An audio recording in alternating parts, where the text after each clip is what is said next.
think he's scared. I think when I looked into his eyes, I think he's scared. For Rashad to say that I look at him and I'm scared, you know, it is just laughable. It's ridiculous. I've never been scared of anyone, and I'm certainly not scared of Rashad. It pissed me off that he thinks he's gonna beat me. I mean, he should know better. He thinks this fight's in the bag. He thinks he's won it, you know, and if he thinks that he's just gonna walk over me, you know, then he's severely mistaken, you know. Nobody just walks over me. I'm just gonna pound him on the ground until he looks at me and says, I made a mistake. This fight, I'm the underdog, and it feels great, you know. And I believe that's partly why I'm gonna shine and why I'm gonna beat Rashad. Thiago Silva, point blank, is just gonna get knocked out. I don't wanna dance with him. I don't wanna roll with him. I don't wanna do anything along those lines. I wanna knock him out. I'm undefeated. I have 9 knockouts. I am 11-0. How many knockouts does he have? 2? Let's fight standing. Let's go.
The Octagon has returned to the east.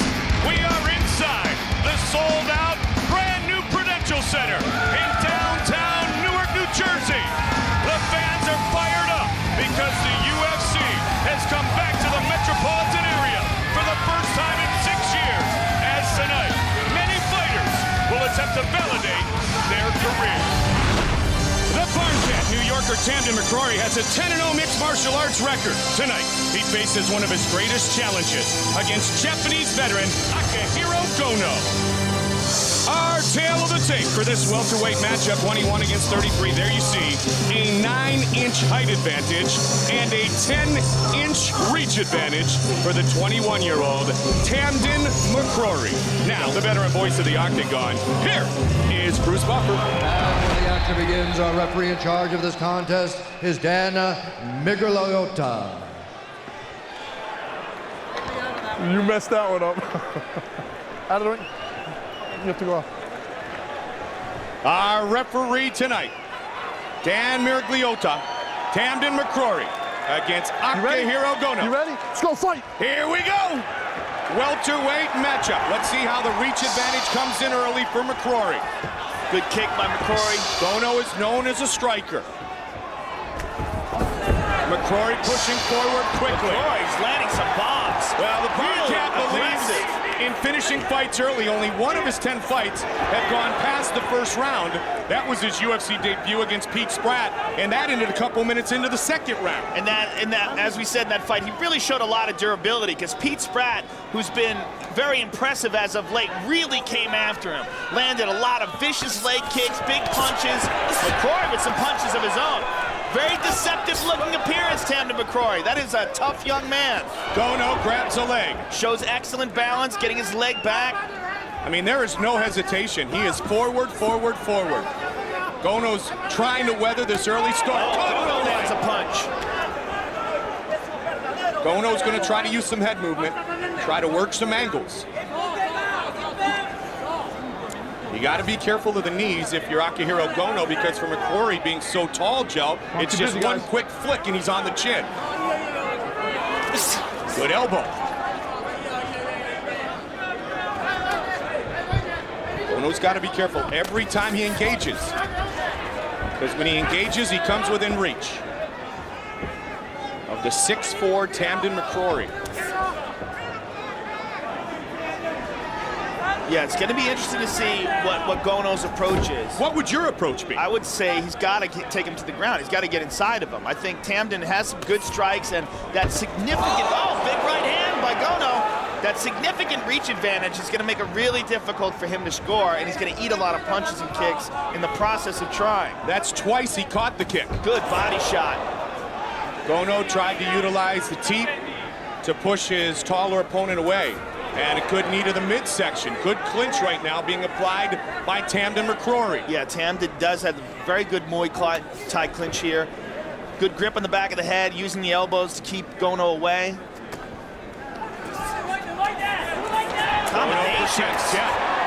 Good punches by McCrory. Gono's rocked him a couple of times, though. The last one, he had caught the leg kick and then finished with a right. Fight scheduled for 3 5-minute rounds.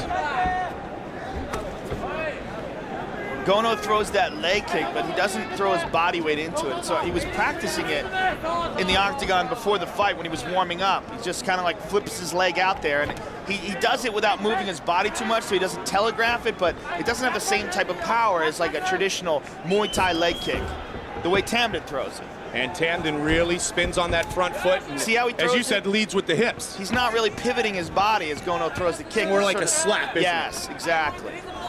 I mean, it lands, but it doesn't have the kind of power that, you know, a Pete Spratt or a Thiago Alves leg kick would have. Can it still set something else up, though, Joe? Oh, for sure. It definitely set up punches and some other things, too.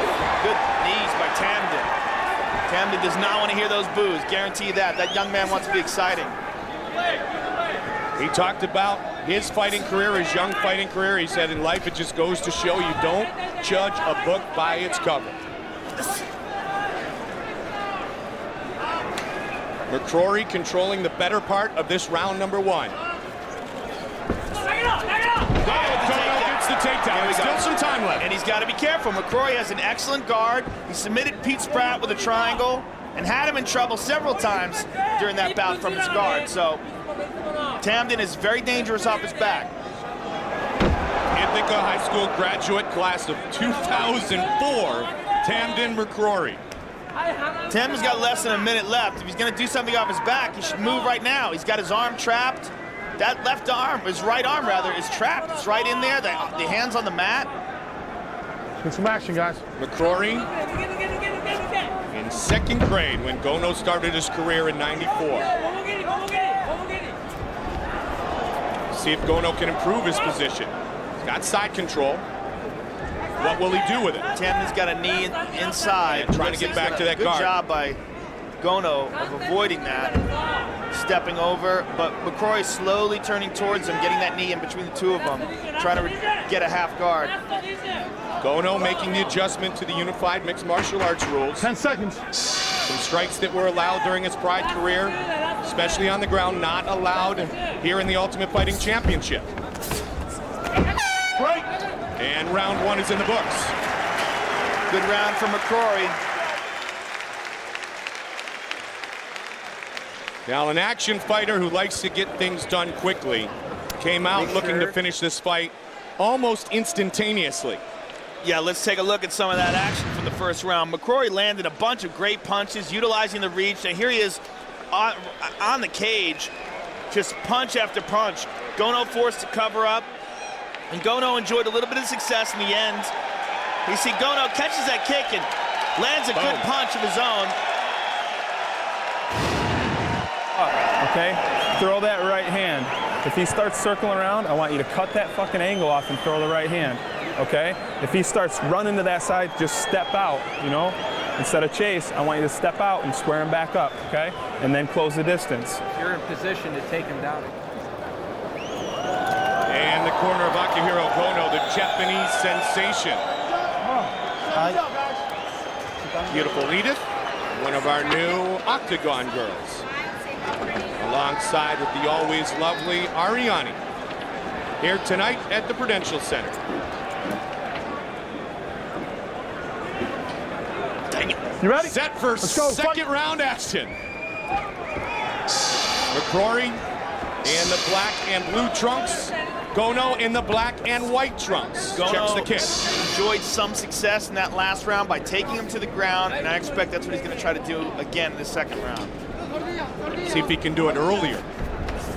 Caught He catches again. It's the third time he's caught the leg kick. Tamden has excellent balance. You notice how he gets his leg free when Gono catches that kick. How dangerous is that, Joe, in your mind when he does catch the kick, though? Well, you know what? It's a little cat and mouse game, you know? I mean, it's sort of dangerous for both of them. It's dangerous if he catches it and takes him to the ground for McCrory, and it's dangerous if he doesn't for Gono. But that is a legitimate technique, you know, catching the leg kick and sweeping the other leg is common in Muay Thai. That left kick had a little power to it. You heard the snap. And an inverted kick to the midsection. Referee saying it wasn't low, and he's telling him to get going right away. Turn around, fight. And Gono agreed that it wasn't low. Interesting. I would like to see that in a replay. Interesting. Tamden does not seem to be the type of guy that would lie about something like that. And you know what? Oftentimes, crotch shots land from behind. See if that angers McCrory. Must have been something that Gono did in round one, because McCrory not coming out with that same intensity and pace as he did early in the fight. He might just be trying something different. They exchange leg kicks. He's kind of letting Gono chop away at him a little bit here in round number two. And again, but again, as you mentioned, that big massive hip turn, like a Pedro Hizzo kick, is not evident in an Akihiro Gono kick. No, and he throws it more like a karate style, and he lands with the shin, with the instep rather. Oh, good left hook to McKinnon, and down goes McCrory. Good left hook by Gono. Armbar. And as we said before, Tamden has a very dangerous guard. But he got absolutely rocked. Gono has him in side control here. Now, the first time in the first round that the fight went down to the mat, there wasn't a lot that Gono did. Let's see if he can stay more busy this time.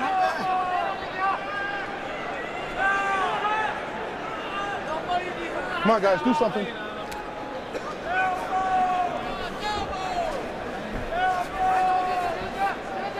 Tamden's got a leg in. Gono's trying to pass it. Man, those long limbs are hard to deal with, aren't they? Yeah, he's really good at reclaiming guard, nicely too. Done. Good job by Tamden. But Gono turns the other way. Very Passes nice. Immediately. That's beautiful technique right there. He's got one arm isolated. Let's see if he's going to try to do something with it. Now, again, in this position, he's not used to using elbows. Most of his career mounts. Gono jumps right into full mount. Most of Gono's career has been fought in the Pride organization where, armbar. Now Gono looks for the submission finish. But Tamden's arm is turned sideways. Can he finish it? And it's all over. Verbal tap by Tamden McCrory. Akihiro Gono wins his UFC debut. Very nice. That was a really quick transition, too. Tamden made a mistake, left one of those arms out there, and Gono took it. And Gono, a quick show of respect and class. He has been in this game, as we mentioned, for a long, long time.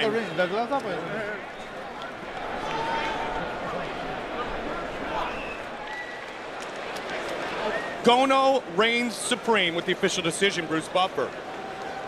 Ladies and gentlemen, referee Dan Mergliotta has called a stop to this contest at 3 minutes, 19 seconds of the second round, declaring the winner by tap out due to an armbar, the Japanese sensation, Akihiro Gono! Gono a victor in his first ever UFC.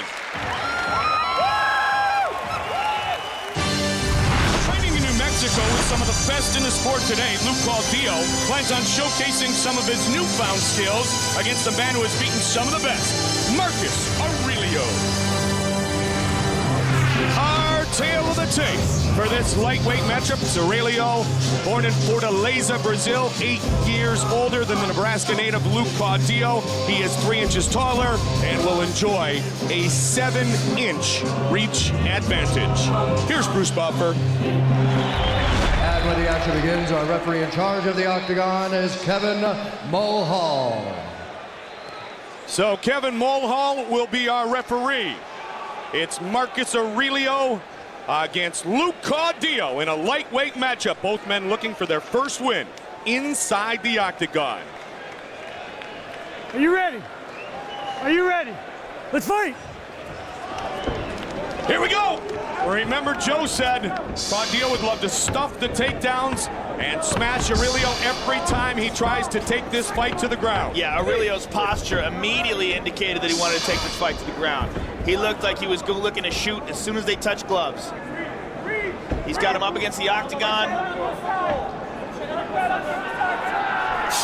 Like we said in the pre-fight introduction, Mike, he was very disappointed in his performance in the UFC. And you know what? A lot of that wasn't really his fault. He was up against Clay Guida. Clay Guida's a little juggernaut, man. That dude is a badass wrestler. He's tough as hell. He comes in incredible condition in every fight, and he kept Marcus on his back. And, you know, that's not a spot where he likes to be. A true rising star in the lightweight division is Clay Guida, the Carpenter. And Clay Guida will be headlining this Spike event December 9th at the Palms. A great fight where he's going to take on a very difficult challenger himself, Roger Huerta, who's another juggernaut. Luke Caudillo has Marcus up against the octagon. They break him. What happened here? It looks like there was a low shot. And you can hear Aurelio saying, there's no low shot. But nonetheless, they break it. Caudillo in the red, green, and white trunks. Aurelio in the green trunks. Caudillo's got some good power. He sure does. Really came long with that hook, and now the jab. He landed a big shot on Nate Moore and dropped him in his octagon debut. Good jab by Marcus Aurelio. He's also got some wild tattoo work on his back. And that is a decoration right there. Oh, man. Good shot by Marcus. Good stuff by Caudillo. Beautiful judo throw. And good recovery by Luke Caudillo. Greg Jackson has been training him well. And then Luke Caudillo, when he got out, he stuck his tongue at Marcus. Marcus Aurelio doing a little Carl Parisian there with the takedown. Well, what that showed is a beautiful transition because the shot didn't work and he had to hold the arm and he rolled him with the arm, but Caudillo countered it well and got out of there. Aurelio's really trying to step forward with that jab. Caught him again. Really turning that shoulder at the last minute, Joe. Well, put a little force into that jab. American Top Team has Howard Davis Jr. as their boxing trainer, who's an Olympic gold medalist, and Marcus has been learning a lot under that man's tutelage. As you well know, because you have been a striker all your life, Joe, you can put a lot more force into that strike with just that shoulder turn right at the very end. Yeah, and you know what? There's the level of striking in mixed martial arts is really still developing. Oh, very nice takedown by Marcus, 2 side control. Now this is Marcus's strength. They're right in front of us right now. When he's on top, he is damaging. He's very devastating in this position, very strong on top. It's when he's on his back that he's been shown to have problems. And here he's just locked Luke Caudillo in place. He's got his foot pressed up against the cage, elbows and punches. Can he look for an arm triangle here? You know, first he's going to soften him up, I bet. Luke is struggling to try to regain guard, but he's got an animal on top of him. Marcus Aurelio, 2-time Pan American Brazilian Jiu-Jitsu champion. He is teeing up here, Joe. He has got Caudillo in a lot of trouble here in round number 1. And this is a tight top game right here. I mean, you see, he gives him no space. There's no room for Luke to get a leg in. Marcus is on top of him, just crushing him, landing powerful punches. This one may not last very long. Even if Luke gets through this, he's taking significant damage in this position. Good. Aurelio continuing to tee off. Right in front of us here. We just... Our referee, Kevin Mulhall, right there watching the action. Oh, man. Continuing to tee off with a hammer fist. And his arm is in jeopardy. As he defends himself, he's leaving his left arm completely exposed. Aurelio utilized that jab. You talked about the ever-evolving striking skills in MMA, but he used the jab and the strikes to set up the takedown, and now he is truly in control. He's landing these punches. Luke Cardillo is not defending him, but that left arm is wide open. Luke is reaching up. And it is all over. The fight is stopped, and Marcus Aurelio has won for the first time in the UFC. Very upset. Luke Cardillo did not feel that he was in danger, was not hurt, but he wasn't able to defend against those punches. He just kept taking those punches and hammer fists over and over again.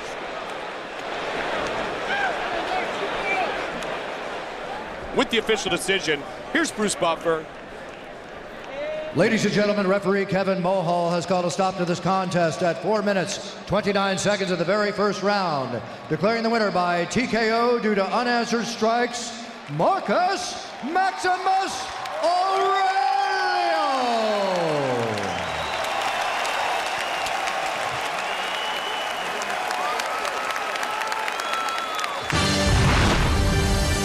The world by knocking out Jens Pulver and validated his skills on The Ultimate Fighter. Now Joe Lozon is back in the octagon, ready to welcome Jason Reinhardt to the UFC. Our tale of the tape for this lightweight matchup. Joe Lozon, 15 years younger than Jason Reinhardt. Lozon, 4 inches taller. He will enjoy a 6-inch reach advantage. Here is Bruce Buffer. And when the action begins, our referee in charge of the octagon is Kevin Mulhall. Kevin Mulhall, our referee, as 38-year-old Jason Reinhardt makes his UFC debut on the same night that Edith works her first UFC event. Powerful, Edith. Powerful. Lozon, Bridgewater, Massachusetts. Reinhardt, Decatur, Illinois. Okay, here we go. Are you ready? Are you ready? Let's fight! And the wait is finally over. I talked to Joe Lozon after the weigh-ins yesterday, and he said that Jason Reinhardt was saying that he wanted to stand and trade with him, but he said that he expected Reinhardt to throw a punch, fake it, and take him down immediately. Good clinch and knees by Joe Lozon. Joe Lozon looking sharp. Now, Reinhardt is a very short and compact and very strong fighter and wrestler. Lozon's got double underhooks here, pressing him up against the cage. Look at this. I've never seen this before, where guys have dropped down to their knees while both facing each other. Lozon gets the takedown quickly. He's in half guard. Lozon trying to overwhelm Reinhardt. You hear BJ Penn in his corner yelling out, "Breathe, Joe, breathe." They want him to concentrate and relax. He's passing that guard like butter. Look at that. Very nice. Side control, north-south position. There are many chokes available from this position if he can isolate that neck. And he is very accustomed to hearing the sound of BJ Penn's voice in his corner because of the many fights in the Ultimate Fighter. That's a wrap. That's a wrap. It is. He's going to sleep. He's out. Well, no, he's not. It's all over. It is all over. Wow. How good was that? It looked like his arm went limp there for a second, but he was all right. Joe Lozon looks very sharp. All that time spent training in Hilo, Hawaii has really paid dividends. Man, that was some nice technique right there. It seems less and less a shocker, if you will, that he was able to beat Jens Pulver, because this youngster is a true up-and-comer. Here's Bruce Buffer. Ladies and gentlemen, referee Kevin Mulhall has called a stop to this contest at 1 minute, 14 seconds of the very first round, declaring the winner by tap out due to a rear naked choke, Joe J-Lo Lozon. Lozon is 3-0 in the UFC.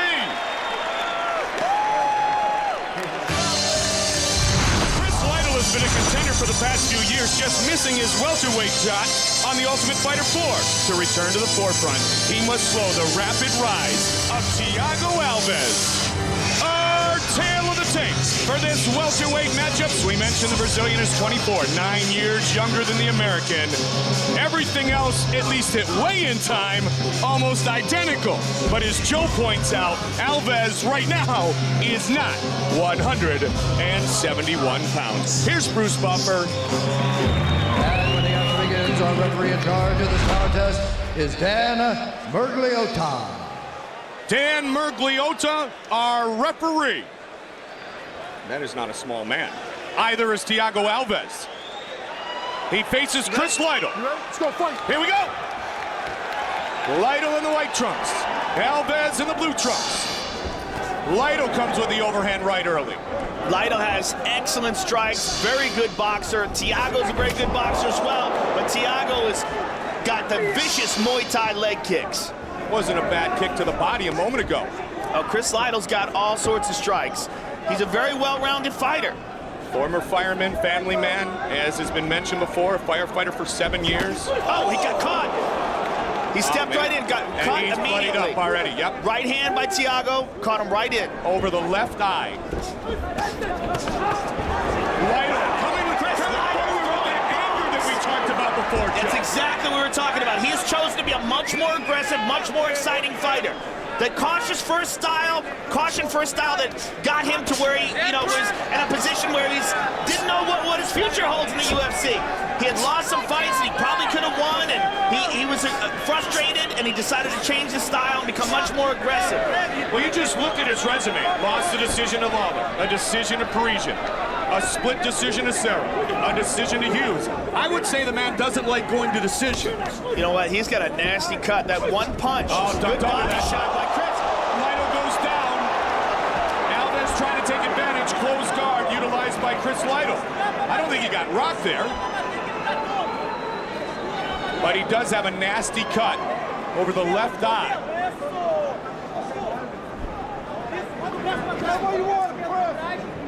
Chris Lytle has a very good guard, very dangerous guard, and Thiago Alves has been submitted before. Lost his UFC debut to Spencer Fisher by triangle. You know, some believe that the best chance of winning for Lytle might actually be grappling. Maybe Alves agrees as they come back to the feet. Good right hand and left body kick by Chris Lytle. Man, he's really swinging for the fences, Joe. Coming with that overhand right.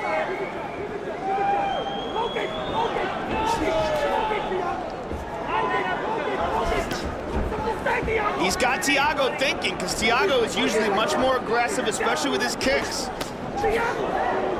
At one point, could that 1-2 become predictable to Alves? Lytle changes it up, just as I mentioned. Well, I think what Chris is trying to do is really lure him into a striking exchange, especially with the hands. Oh, very nice body kick. And again, he's looking for a flurry. And right hand, left kick to the body, and you can hear it. It just resonates throughout this sold-out Prudential Center. What's interesting, Mike, is the slapping noise that you hear usually is indicative of a strike that doesn't land as hard because it lands with the foot in the instep as opposed to the shin. The shin kicks, especially to the legs, really don't, the really powerful ones don't make nearly as much noise. They make that thud, don't they? Yeah, that meaty thud. That's a nasty cut dripping down the face of Chris Lytle. Interestingly, though, it doesn't seem at this point to be affecting his vision real badly. It's almost coming out the side of his eye. There's the thud you talked about. That's the thud. Exactly. Not that loud, but incredibly powerful. And that's that shin on the meat of the thigh and turning that hip over. Just over 90 seconds remains in round one. Fight scheduled for 3 5-minute rounds. He landed a short inside leg kick there as well. Good, brother.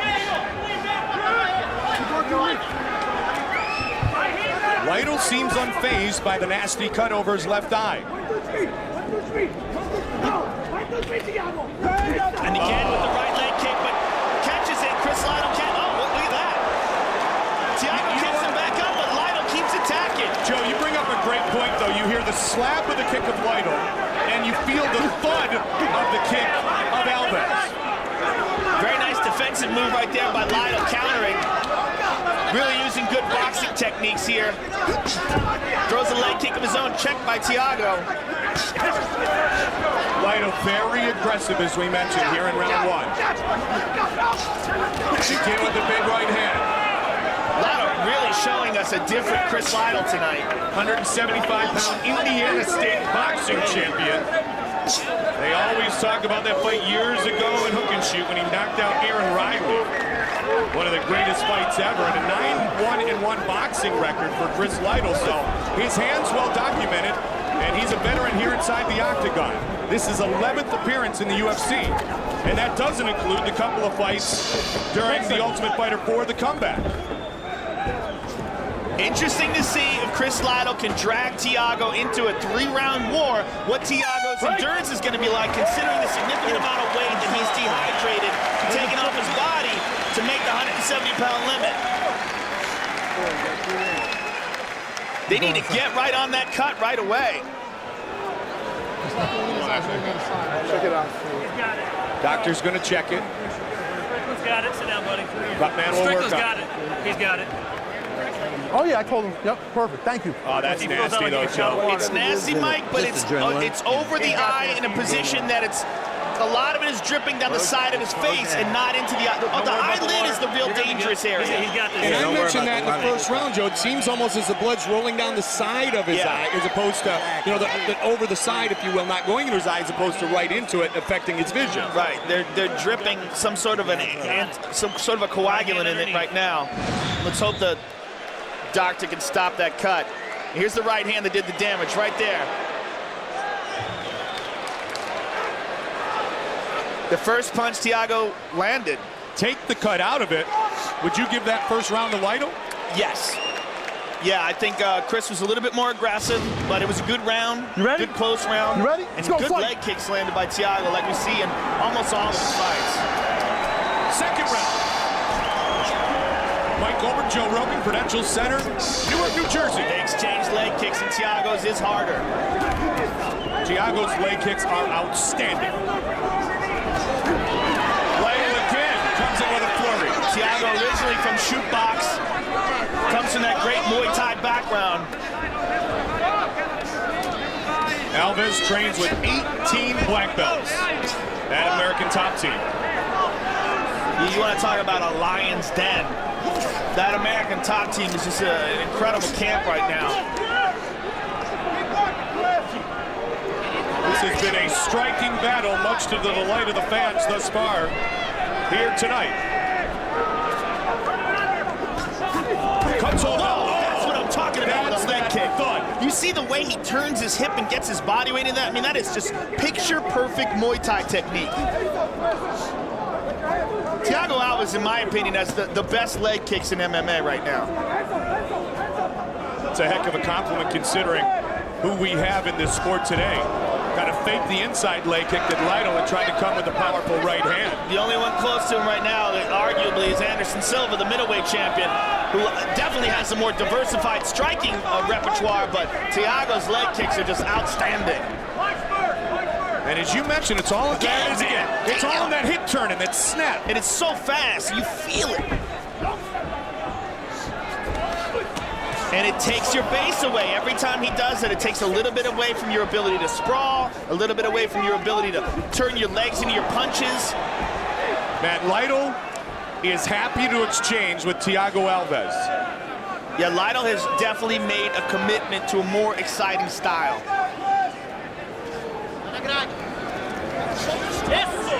You know, and that's so important. The UFC, man, what they want to see is exciting fights. They want to see guys taking chances. To take a chance and lose and have an exciting fight, you're much more likely to come back than to cautiously win a close decision that's boring. Lytle pushing forward again. I mean, again with the leg kicks of Thiago. And Thiago ducks, he moves to the side, and he delivers that leg kick. Lytle takes a look up at the clock, midway point of round number 2. Here in the sold-out Prudential Center. Brand new building in Newark. I give the advantage to Chris Lytle in the ground game, and I'm kind of shocked that he hasn't been pushing that. We talked about that the one time they were on the ground. Sorry, Joe. And Alves just said, let's go right back up. Yeah. Alves does not want to stand up. He does not want to go to the ground with Chris Lytle. And you see the way Thiago Alves steps in. He actually steps out with that lead foot and then spins the hip where you kick through your opponent. Yeah, it's picture-perfect technique, Mike. It'll be interesting to see how many of these continuous leg kicks. There you go, right there. That one's breaking down. Yeah. He's limping right now on his left leg. Exactly what I was just going to say, Joe. Yeah, he's how many more he can take. And see that he fakes it with a Superman punch. And don't think Thiago doesn't sense that. He sees that. He's waiting for an opening to tag it again. And anytime they move away from each other and create space, that gives Thiago a chance to set up and look for that shot again. Meanwhile, Chris Lytle's landed some big punches. The battle of the hands is being won by Lytle. Yes. But those kicks have been thunderous, especially here in round 2. It's just such an example of the perfect technique. I was going to say, if you're a young Muay Thai fighter, stop, go back, and watch it. Break it down, because that is perfect technique. Final minute of round number 2.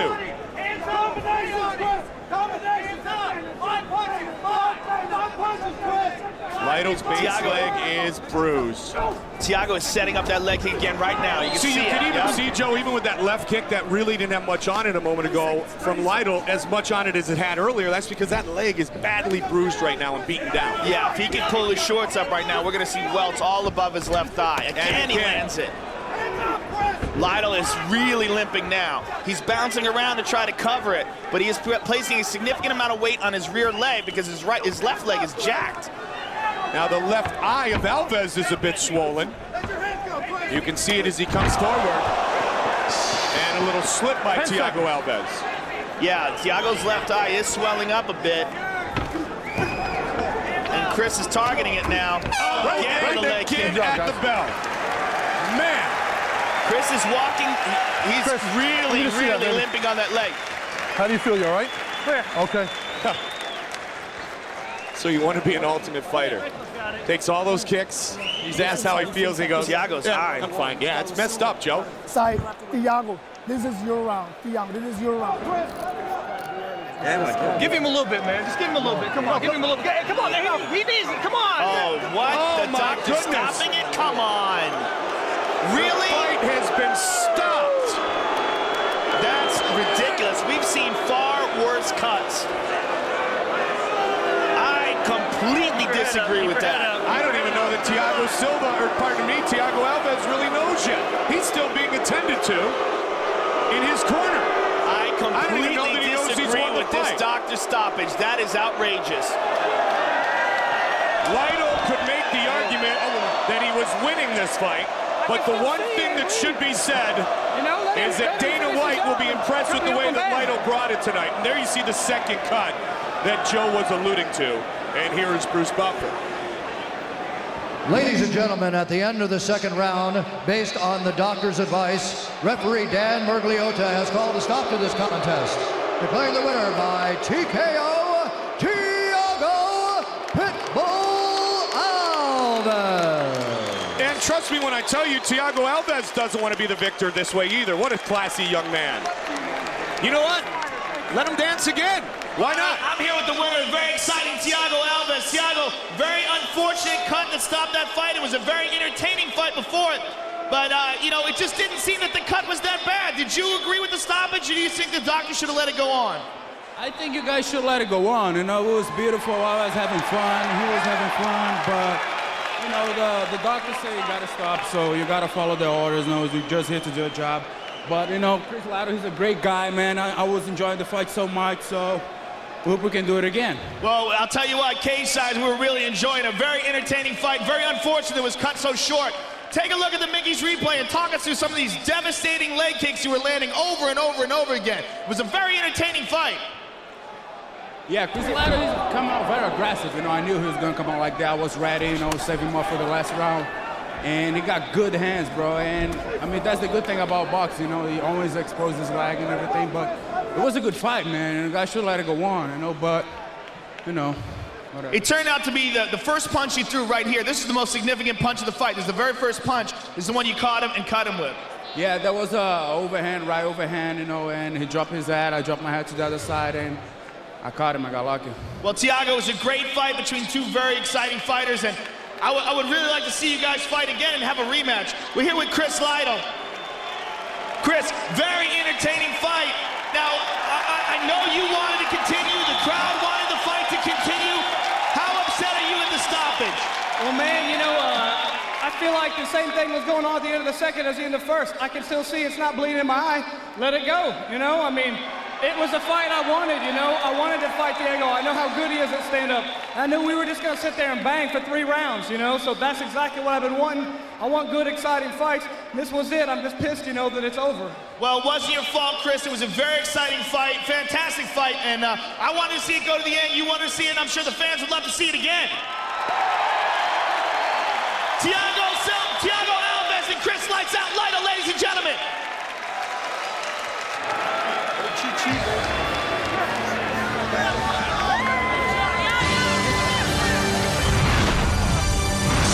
Talented young fighters with realistic title dreams, Spencer the Kingfisher and the hometown hero, Frankie Edgar.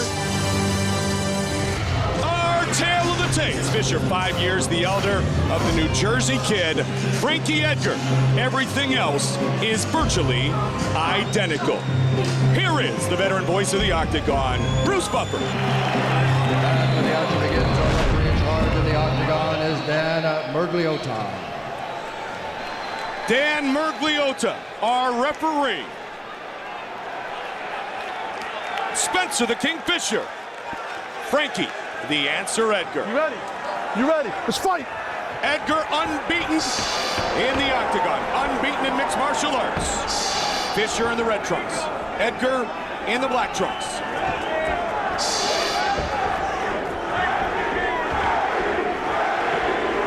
The chance of Frankie here in Jersey. Frankie Edgar pushing the pace. Talked about the great hands of Spencer the Kingfisher, perhaps the quickest hands at 155 in the game today. As I said before, Mike, he's very unpredictable. Nice takedown by Frankie Edgar. Now what can he do from this position? Well, it looks like he's got a hold of a guillotine right here. It's hard to tell from where we're standing. He's got one arm free. Spencer has a very good guard.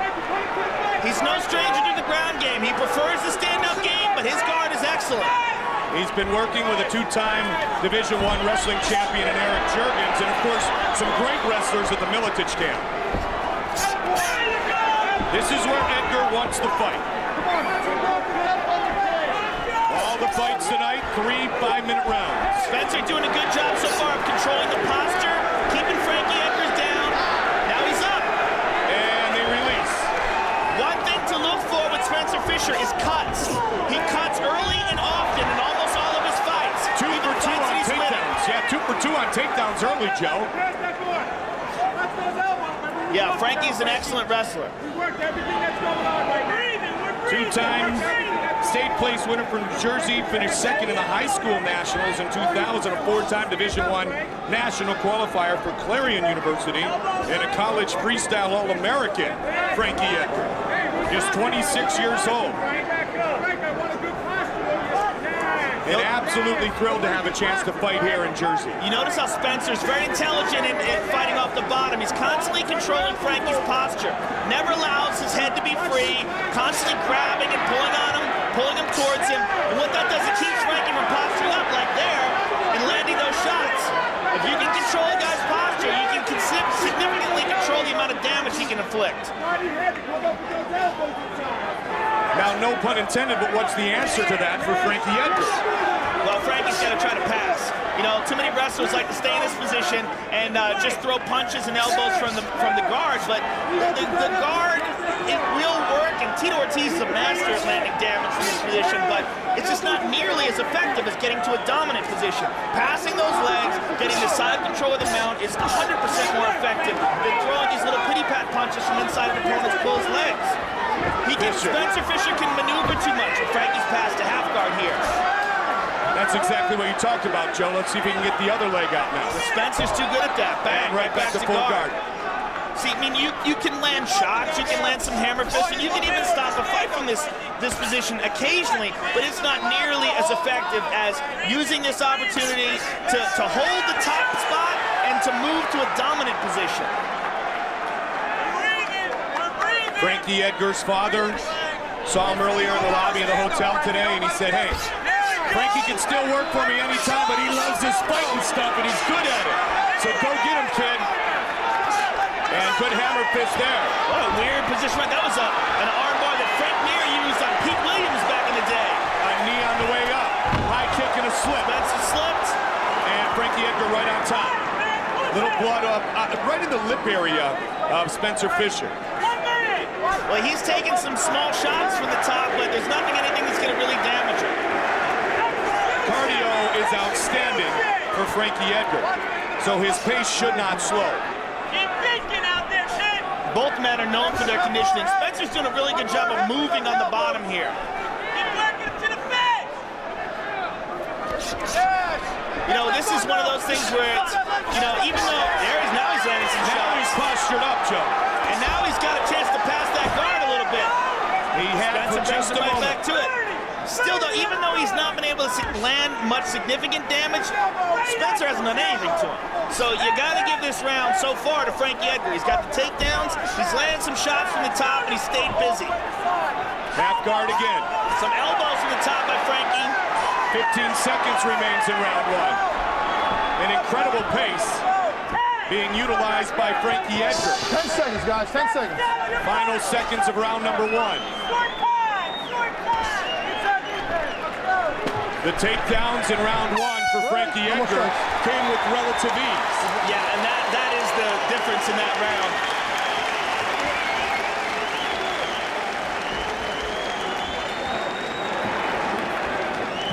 Feel great. You look fucking excellent. Listen, I want you to just pass that guard, right?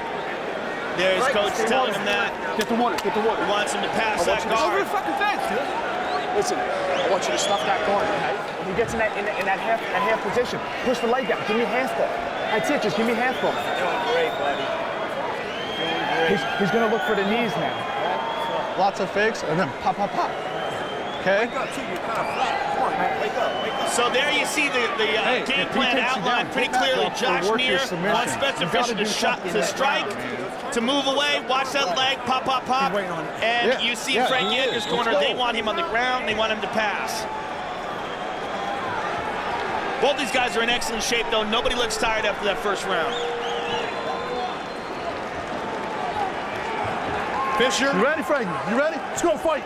Edgar. Here's round two. Fisher takes the center of the octagon quickly.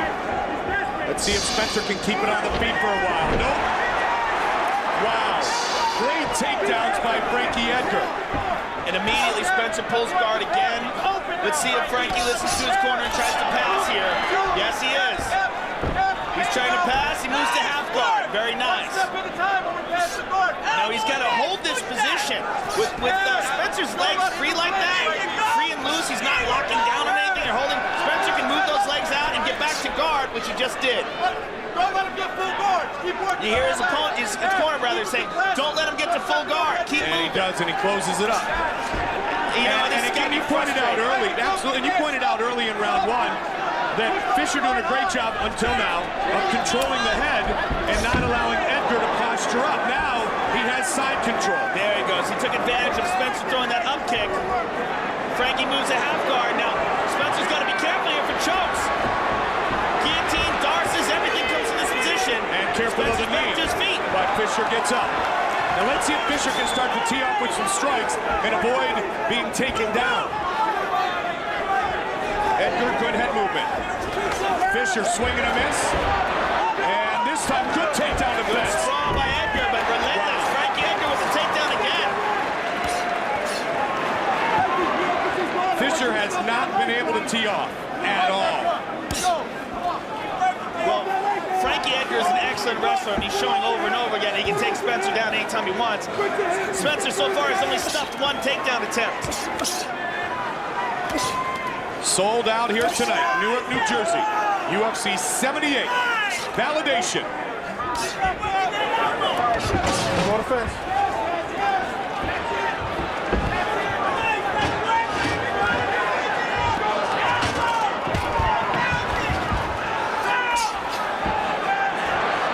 Frankie Edgar had passed, and he'd gotten to side control. Now Spencer pulls him right back to guard again.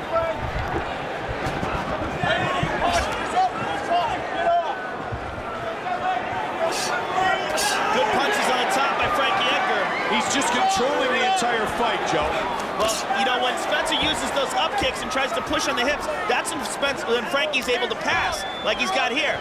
He gets to half guard, or gets to side control, rather. He's controlling Spencer's legs, but Spencer's so squirmy on the bottom. He just keeps getting those legs in. And until Frankie does something to lock down the position, he's got too much space, and he's allowing Spencer to get that hip escape in and get a leg in between the two of them. He's landing some shots on top now, though.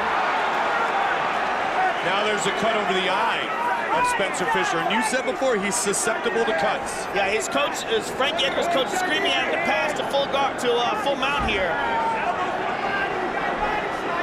He's still got one leg trapped in between Spencer's legs. As I mentioned earlier, Penn, Stevenson, Shirk, Griffin, Huerta, Guida, Florian, Tebow, Nate Diaz, amongst others, and now Frankie Edgar. Holy moly, so far so good against one of the top contenders in Spencer Fisher. Holy moly? I did say that. I was going to say something else, but sorry. Just kind of fell out of my mouth accidentally. I thought I went in a time machine. Oh! Frankie Edgar on top again. The cradle gets him down. Frankie doing a real good job of making sure Spencer stays down. Spencer's only been able to get up once from Frankie Edgar's takedowns, and Frankie just takes him right back down again. Unfortunately, once he's got him down, he hasn't been able to do any significant damage or to get to a really dominant position. See, I was going to cuss, but I knew my kids were watching. Oh, really? Yes. Less than a minute remains in round 2. Staying busy is Frankie Edgar.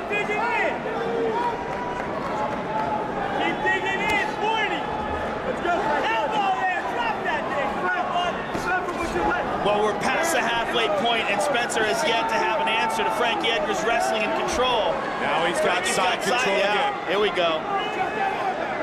Every time he's gained side control, though, at least to now, he hasn't been able to do anything with it. Let's see what he does now that he has his back. He's got one hook in. Time ticking away here in round 2. Opportunity to roll. 10 seconds left in the round. Good job by Spencer avoiding that, the back mount. Back to butterfly guard. So far, relatively uneventful, but, you know, Frankie Edgar has been able to impose his game plan of taking Spencer down, and Spencer hasn't really been able to do anything on his feet. And he hasn't threatened at all with any submissions off his back. And you see the wrestling skill there, he just kind of threw him down. And here's the second round. Just great takedowns by Frankie Edgar, but just really hasn't been able to do anything once he gets him down other than land some small blows.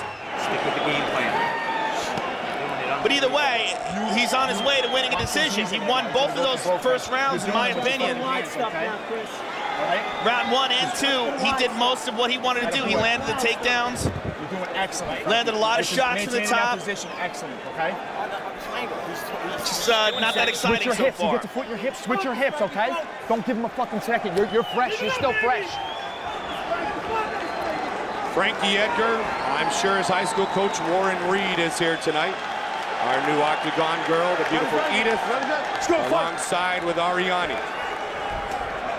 Fisher looked to do anything to avoid being taken down, and it took about 3.2 seconds. Back to our regularly scheduled program. Frankie Edgar on top, Spencer in his guard. Spencer has got to come up with an answer for this. So far, he hasn't been able to even come close to sweeping him, hasn't come close to submitting him, has been spending most of his time trying to hold and recover guard, like he's doing right here. Frankie landing shots, Spencer gets half guard. Spencer coming up, and Frankie's got his back again. This time, he's got both hooks in. Looking to finish it here with a rear naked choke. Frankie Edgar, and he is one of the many great wrestlers in the lightweight division in the UFC right now, is Edgar. Now, Spencer's got two hands on one. What he's doing is controlling the choking arm. He's trying to hold on to it with two hands. And what Frankie Edgar should do is maneuver to a body triangle. Keep him from turning into him. Otherwise, he's going to wind up on his back with Spencer on top of him. Spencer gets to his feet. Wrestling advantage, obviously, in the favor of Frankie Edgar. See what Fisher has. Fakes the Superman punch. Spencer Fisher needs something electric to happen here. And he's got to do a better job of avoiding these takedowns. Even if he doesn't do any damage once he gets into his back, Frankie Edgar is winning the rounds by getting these takedowns. Hammer punch! Hammer punch!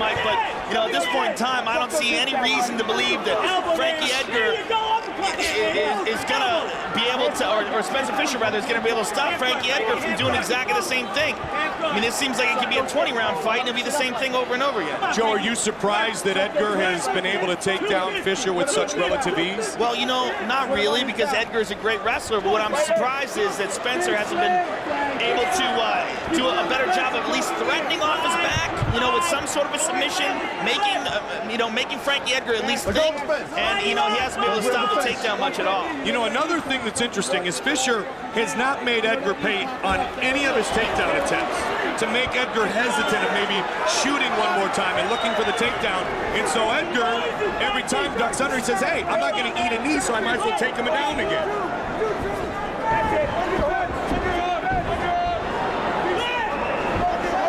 And he's just over 2 minutes away from another win here in the UFC.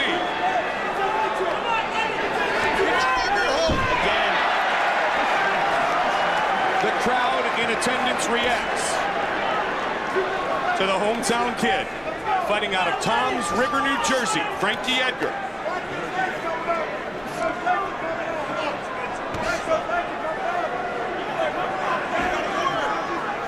Well, you know, his nickname is very appropriate because he seems to have the answer for Spencer Fisher here.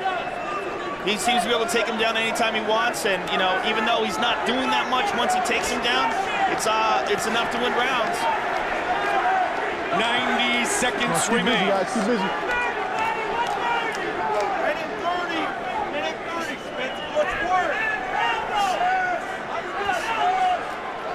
And extremely frustrating. Nearly 14 minutes for Spencer Fisher. He tried for a triangle there. At least he tried something. That was the first time, and it cost him the position, but at least he's trying something. He's got a minute left. Frankie's got his back again. And he's going to just drag him down to the ground again. And there he goes. Frankie landed some shots. At this point, Frankie's got to know he's got the fight in the bag.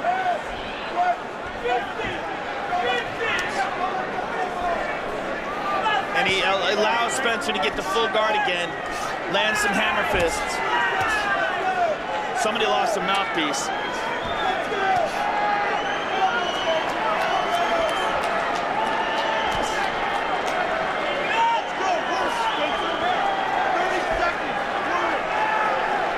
Edgar about to go to 8-0 in his mixed martial arts career. Absolutely overwhelming Spencer Fisher. Side control for Frankie Edgar. 10 seconds. 10 seconds, he's going to ride this out, I'm sure. A very disappointing night for the kid from the Militich camp. The New Jersey kid has dominated. Very disappointing fight for Spencer Fisher. BJ Penn in attendance tonight. He will fight at UFC 80 for the World Lightweight title against Joe Stevenson from The Ultimate Fighter.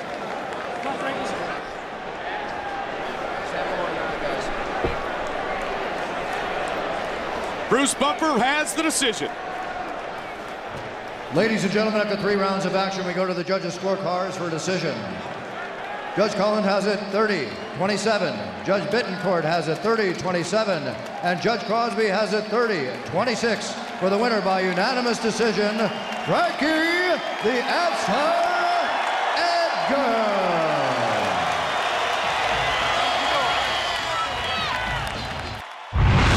Ultimate Fighter 3 veteran Ed Herman has been dominant in his last 2 trips inside the octagon. Tonight he looks to seek a little revenge on Canadian Joe Dirksen. Our tale of the tape, the Canadian from Winnipeg, Manitoba, Canada, 3 years the elder of the kid from the Pacific Northwest. It will be Dirksen who has the reach advantage, although he is 2 inches shorter. Here is Bruce Buffer. And when the action begins, our referee in charge of this contest is Kevin Mulhall. Kevin Mulhall will be our referee. A middleweight matchup, which is a rematch between Joe Dirksen and Ed Herman. The beautiful Ariani signifies that we are set to start this 3-round fight. Ariani and Eden. Okay, fighters. In attendance tonight at the sold-out Prudential Center. You ready? Let's fight. Here we go. Dirksen, the veteran, with 39 mixed martial arts wins. Herman with a quick jab. Actually, his record is 39-10, Amazing, which is amazing. He's got 49 mixed martial arts victories. And he's 30 years old. Yeah, he's fought a lot, and he's fought a lot of tough guys. Ed Herman with the Wizard stopping the takedown. They're right in front of us right here. Dirksen pressing him up against the cage. Little hand slap from Herman with Dirksen. Even though Dirksen took this fight on short notice, he's known for being a gym rat. The guy's always in shape, he's always training, and he's one of those game guys that you can call on and that Joe Silva can make a phone call to on 2 weeks' notice and say, hey, we need you in the UFC, and he just jumps right in. And it's one thing taking a fight on short notice, it's another thing taking a fight on short notice and being in shape for it, and Dirksen's able to do both. With that said, nice trip by Ed Herman. He winds up on top. Well, we mentioned he's the better wrestler, but can he truly submit a veteran like Joe Dirksen? Joe has an excellent guard, good sweeps, using the butterfly guard right now. Herman looking to pass on the right side. He's got one Push leg. down the knee, he's got half guard here. Herman was angered from really the get-go when Ken Shamrock made him his last pick on the Ultimate Fighter 3 when he was supposed to be one of the best, if not the early favorite, if you will. Dirksen scrambles his feet. So he's always had this idea of a vendetta, if you will, Joe, and of course the vendetta tonight is that Dirksen beat him in 04.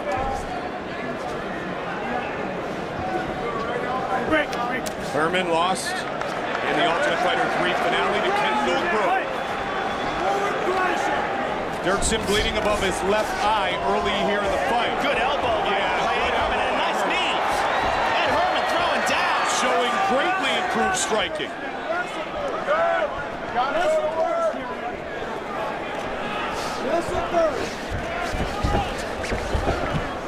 Very nice takedown defense being Ed Herman displayed right now by Ed Herman. Good sprawl. Forces him down. Yeah, Ed Herman, Joe Dirksen's cut pretty bad. It's tough to see. Tough to tell for sure, Joe. It appears to be under his eye, under the left eye. I think it's under the eyebrow. I think it's the eyelid. Oh, it is. You're right, Joe. Good call. Which could mean some blood into the eye, and your vision gets impaired a bit. You know, and we had a fight earlier tonight stopped, what a lot of people think prematurely because of cuts. One of our preliminary fights was stopped earlier here tonight.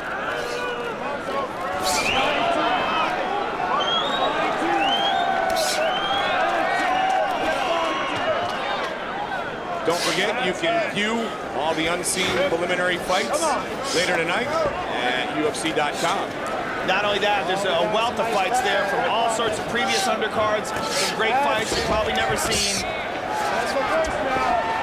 Herman doing a good job so far. Dirksen back to his feet for a second, but Herman got him in side control now.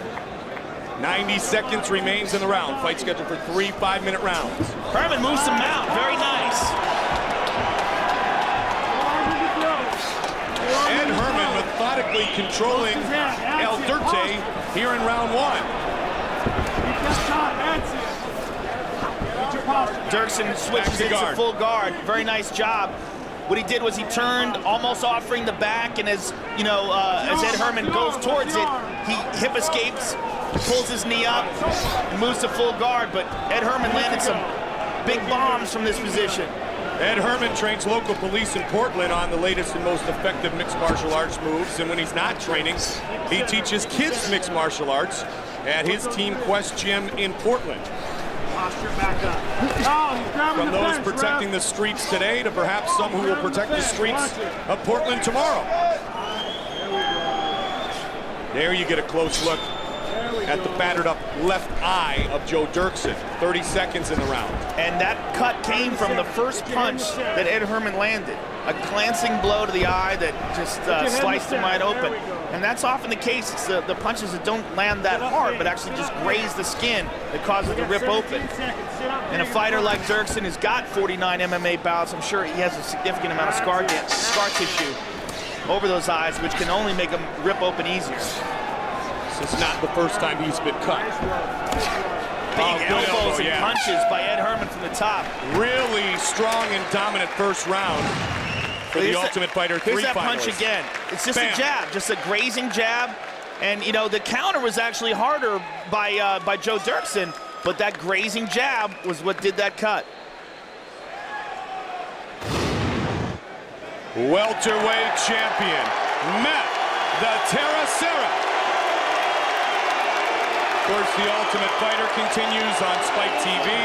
And then December 29th, UFC 79, Serra will face Hughes for the title. How interesting is that fight going to be? How good will that entire night be? That's a great card, man. All right.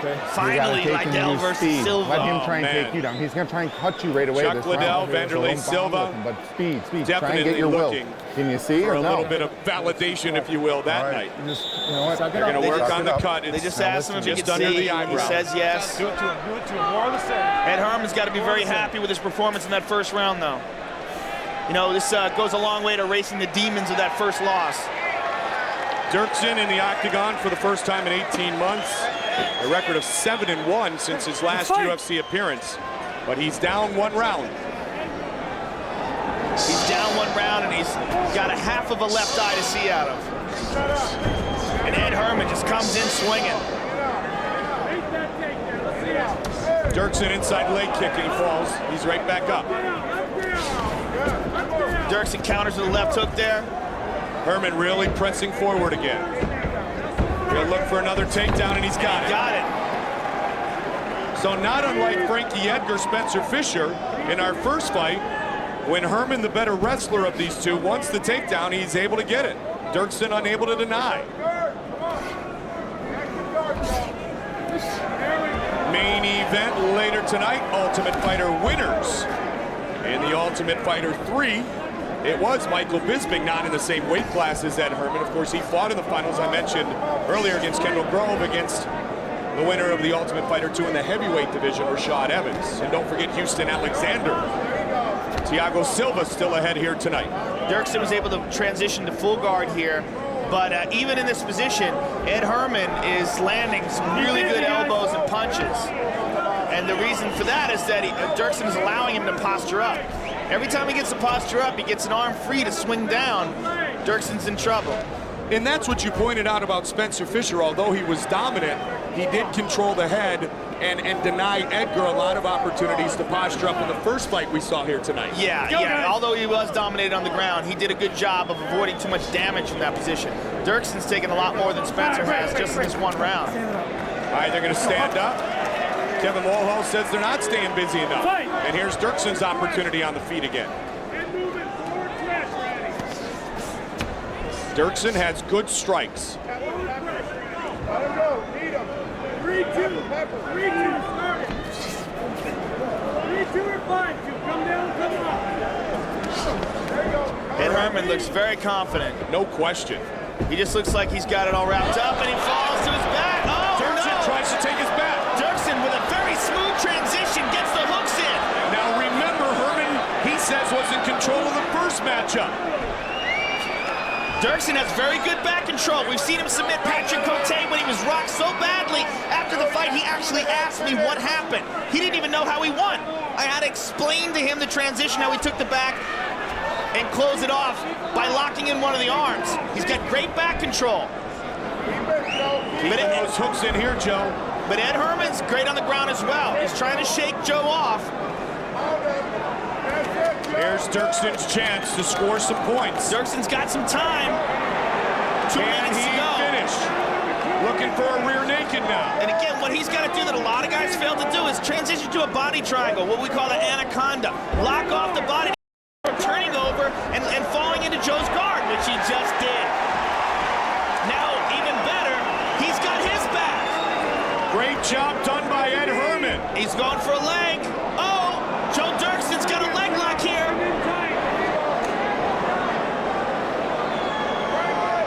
Ed Herman's got that foot on the butt, though. If he can push off of his... He's got more weight on it now. The more weight he can put on that leg, the harder it's going to be for Joe to straighten it out. And that over-under control is also going to help him here. 120 remains in the second round. Interesting transition, and all because Joe Dirksen didn't secure the body triangle. Once you get to this position, hooks aren't really enough anymore, especially when you're on your back and the guy's on top. You run a significant risk of that guy being able to flip over and wind up on top of you within your guard. So you go from a dominant position to you being in a position where it's 50-50 at best. And in this position, for Joe Dirksen, has been less than 50-50 because every time Ed Herman's been on top, he's been able to land damage with the elbows and the punches. All he had to do was lock a body triangle in and secure Ed Herman's body, and he wouldn't be able to turn towards him. 40 seconds now remains in the round. Both these men battling here thus far. And now Dirksen on his back. He's breathing very heavily. He had a shot. He had the back of Ed Herman. And again, David Terrell pulled out of this fight just a couple of weeks ago. So, you know, we know Joe Dirksen's always in the gym and he's always in shape, but there's a difference between being in shape and being in training shape, where you really break yourself down. Oh, triangle!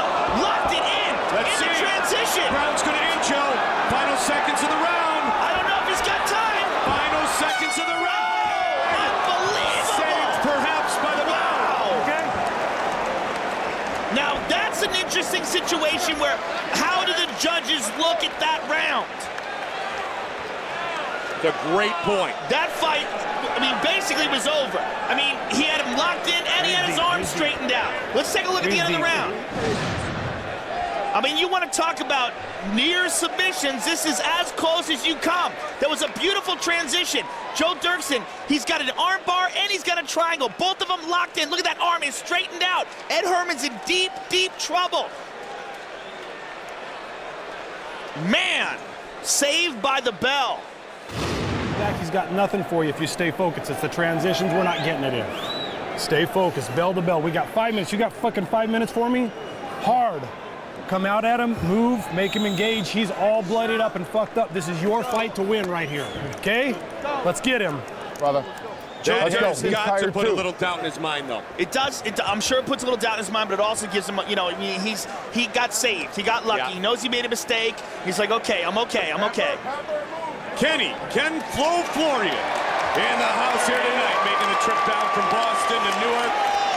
One of the most popular fighters in the UFC today. Well, at least we know Dirksen is still dangerous off his back.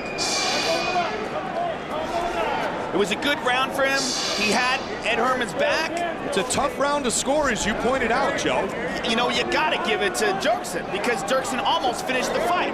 I mean, it happened at the end of the fight, and it was, but even though the bell saved him, it was as close to finishing the fight as we've come. So in my opinion, you gotta give it to Dirksen. And he had the back for a while. Left hook being utilized.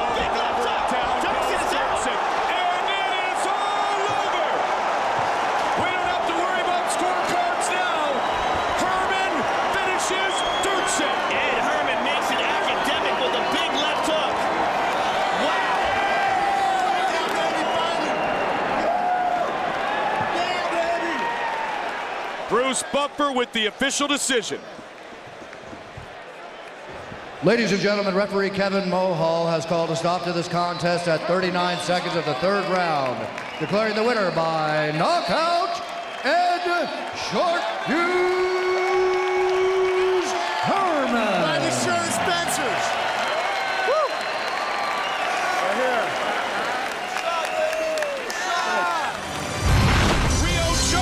One of the few fighters in the world to have beaten the great Anderson Silva, makes his UFC debut, and he's thrown right into the fire against Karo Parisyan.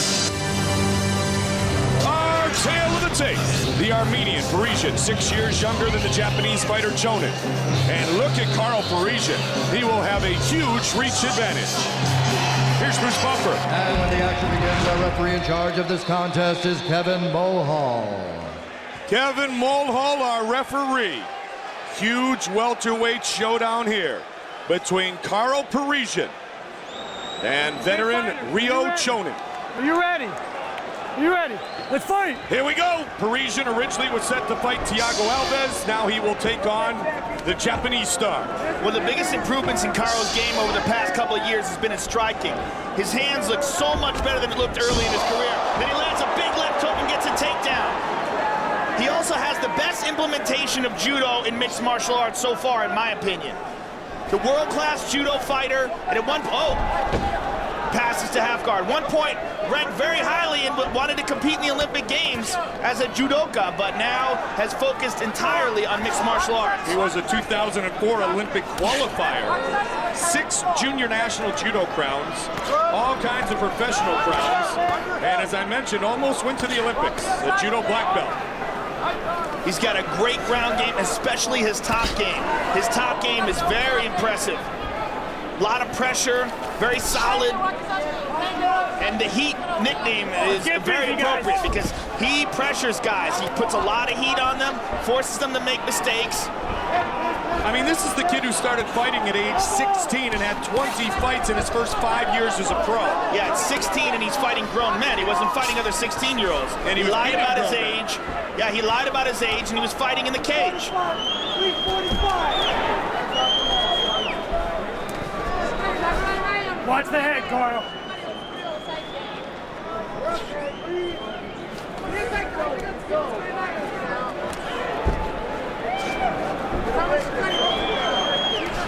Good elbow on top by Caro. Close guard now. Rio's doing a good job of avoiding too much damage from the bottom here. Joe, you know Carl very well. You train the same area he does. Has he improved the diet? Has he improved the other things, if you will, to try to get to the top and be the welterweight champion? He's definitely changed everything. You know, the loss to Diego Sanchez was a big wake-up call to him that, you know, he was in that fight. Oh, good left hook. He was in that fight up until the point where the conditioning lost, where the conditioning kicked in. Diego's conditioning worked for him, and Caro's lack of conditioning failed him. And, you know, at the end of the fight, Diego was on top of Caro, pounding him, and that haunts him. And he took that evil knee that knocked out a veneer. Everybody thought it was a tooth at the time. Carl said, "I was just my veneer." I said, still, he knocked a tooth out, if you will, artificial or not. Big takedown by Carl Parisian.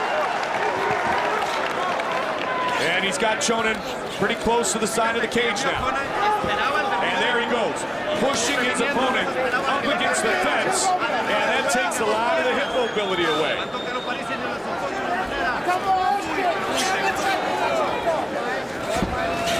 Good elbows on the top by Caro. Caro moved with his family from Armenia to Hollywood when he was just 6 years old. Lives in the Little Armenia district of North Hollywood. Big right hand by Caro.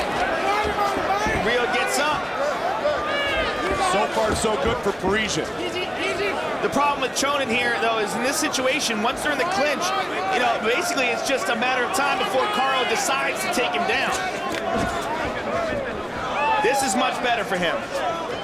Get a little distance, and don't play into Caro's game. Good pop there.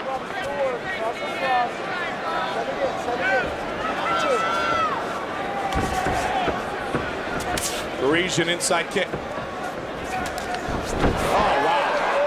Very grabs the leg, takes him down, flies into the guard, though. Yeah, the very first time Rio went to throw a leg kick, Caro immediately took it down. Now, the leg kicks are what Rio used to his advantage in the fight with Anderson Silva, but against Parisian, he's very cautious throwing them because as soon as Caro sees that leg come up, he's going to jump in and grab a hold of it. First time fighting in a cage for the Japanese fighter Rio Chonin.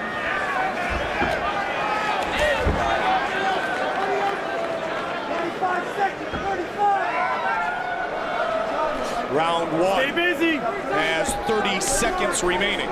Good right hand by Caro, and Caro's got underhooks here to pass. Back to the feet. You gotta watch. Whenever Caro gets that whizzer on the right-hand side, that's one of his favorite moves. If you can see Caro, if he gets an overhook on the right-hand side or a whizzer on Chonin's left arm, he's gonna try to sweep him or throw him. He used it on Diego Sanchez. He's used it on a bunch of other fighters. See how he turns towards it?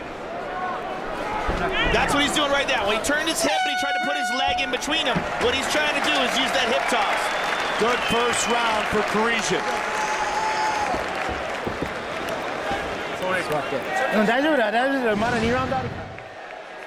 Here's some of the action from round one here. Now, immediately, as soon as Rio Chonin throws the kick, Carl grabs it and takes him down. That's obviously been a part of his strategy. And here, another takedown. Off the fence, drops him. Was able to control the fight and stay on top, but not implement too much damage. The Dean of Maine coming off that huge victory over the Iceman, Chuck Liddell. Can I go hard, straight punches with combinations? だからワンツーしっかり出して右ストレートもうちょっと出してほしいですね。Now, once you center the cage, だから真ん中で戦おう。Okay, you control this cage. You need to Ryan own this right Parsons now. strategizes. Punches, give And me then it that gets cross hook, translated. cross hard, son. Let those hands go, Carl. Have Let that cross. Get off that hook, cross, step it in. Carl, you look correct. Sold out here inside the Prudential Center. Brand new, beautiful building downtown Newark, New Jersey. Welterweight matchup continues. Parisian in the dark trunks. And Chonin in the red trunks. All right, Rio Chonin's corner wants him to stand in the middle of the octagon and punch. And, you know, oddly enough, Carl's corner gave him the same sort of instructions. They want him to throw better combinations.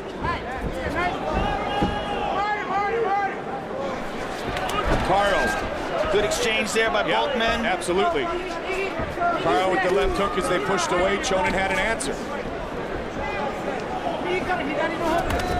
Inside leg kick by Chonin.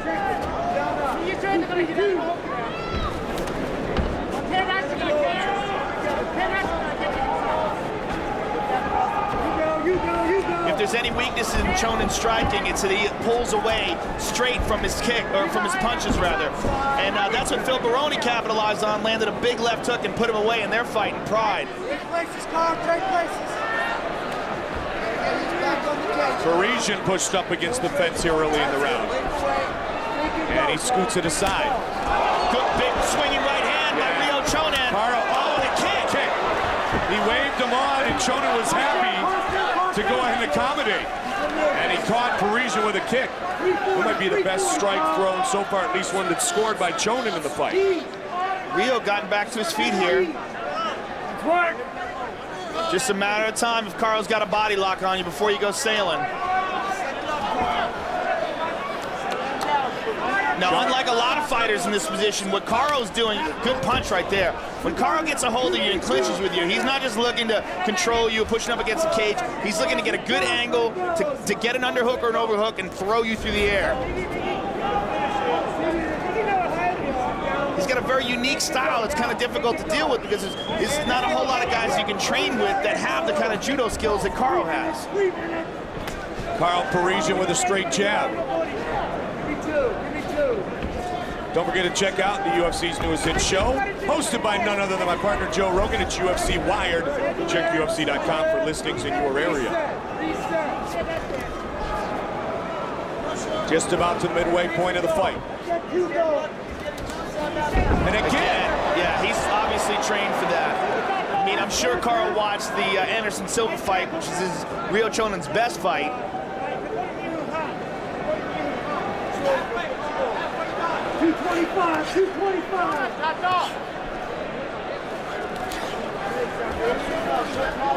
All Carl in your mind on the scorecard thus far? So far, I mean, the only significant damage landed was up against the cage by Rio, but, you know, Carl's been able to take him down over and over again, and that's definitely going to play a factor in the judges' eyes. Rio went for an underhook on Carl's legs right there, looking to sweep him, but it's very hard to sweep Carl. He's got an unbelievable base. Rio's got a hold of a leg. And he's got to look out here as the Kimura. Carl likes to do the Kimura and dive and sweep. He grabs a hold of that Kimura and uses it with a butterfly hook, rolls, sweeps, and goes right into the Kimura with the takedown. It's one of his favorite moves. Is he in position to set it up here, Joe, still? As long as he's got a hold of an arm. He lost it, but he's got that double wrist control. Right. He immediately likes to go into that.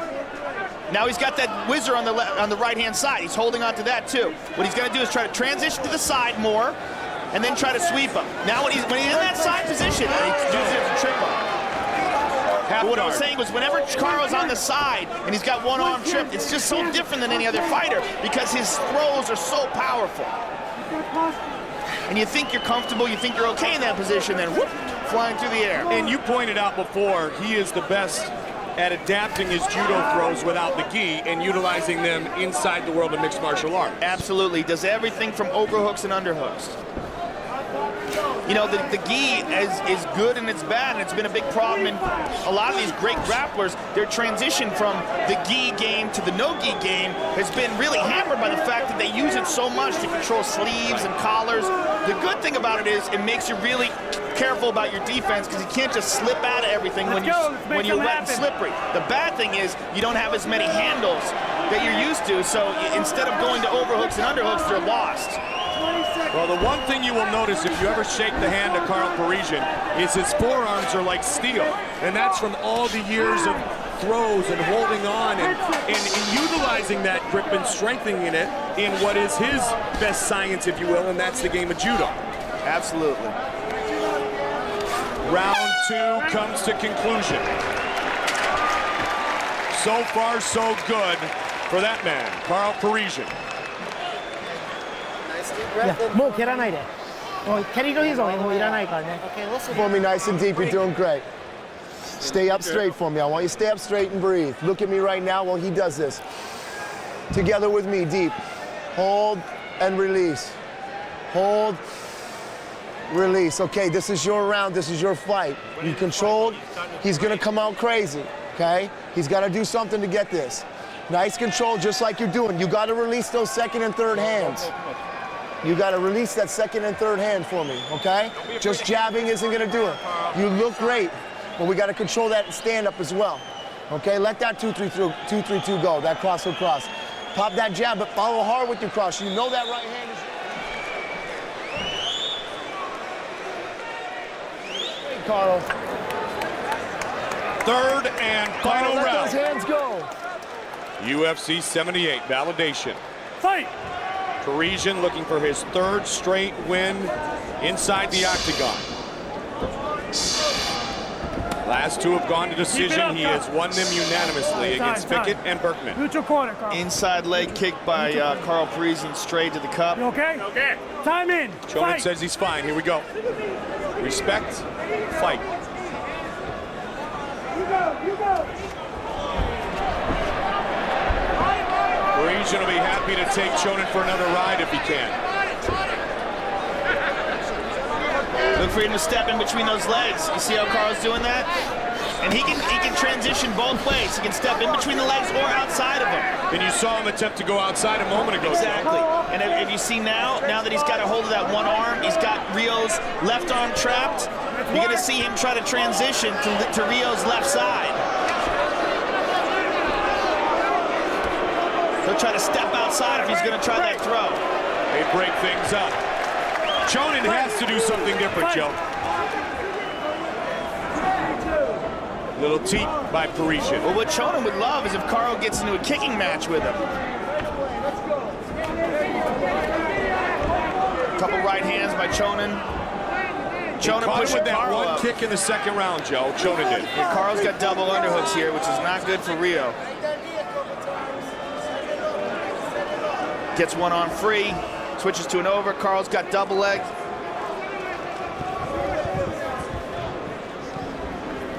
Nice trip. Just like that. Nice elbows on top by Carl. Half guard. 3 minutes, 15 seconds remains in the fight. Fight scheduled for 3 5-minute rounds. Houston Alexander, Thiago Silva, Michael Bisping, Rashad Evans, still ahead here tonight from Newark. Carl has been doing a lot of training at Randy Couture's camp, and one of the things that Randy likes is he doesn't like to pass the half guard. He holds it, Carl mounts. Carl in a good position here. Uh-oh, Carl's on his back now. Now Rio Chonin.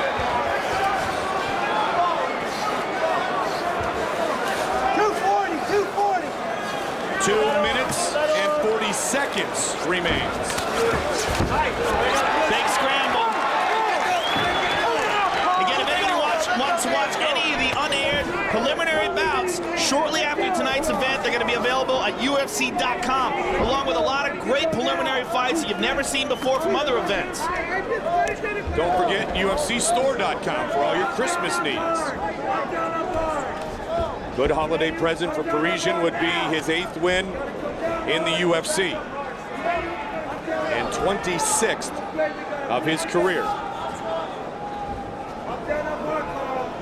He could have 26 wins in mixed martial arts at the tender age of 25.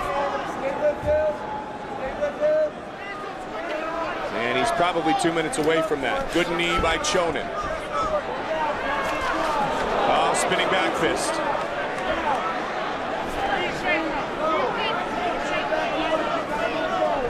Shoney Carter made it famous against Matt Serra.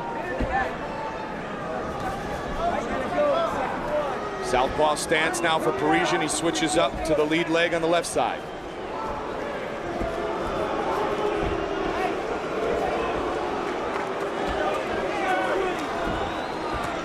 Good right hand by Carl. Both these guys slowing down this third and final round.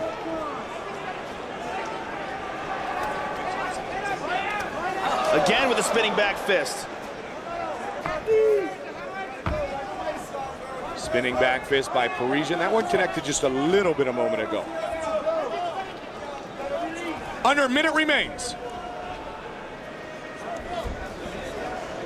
Tell you what, Chonin's done a good job of not being taken down here in the third round. I'm sure training with Sokoju and Dan Henderson has helped that quite a bit. Oh, good elbow by Caro. And now the jab. Parisian looking to cement this victory. Rio Chonin just wading in with a big right hand. Well, he's trying to do anything right now, Joe, because, you know, in his mind, I'm sure he believes he's way behind on the judges' scorecards as well. Spinning back fist, Superman punch, whatever you can try to pull out of your bag of tricks at this point.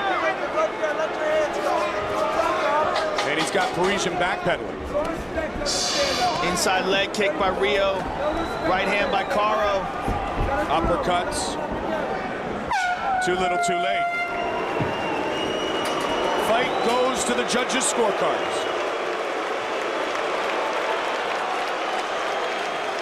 Chonin makes his debut, but the judges may agree with us that he has been defeated by Caro the Heat Parisian. BJ Penn, set at UFC 80 to fight for the World Lightweight title. Bruce Buffer has the decision. Ladies and gentlemen, after 3 rounds, we go to the judges' scorecards for decision. All 3 judges score this contest 30-27, declaring the winner by unanimous decision, Caro the Heat Parisian. Well, he'll take it, and justifiably so.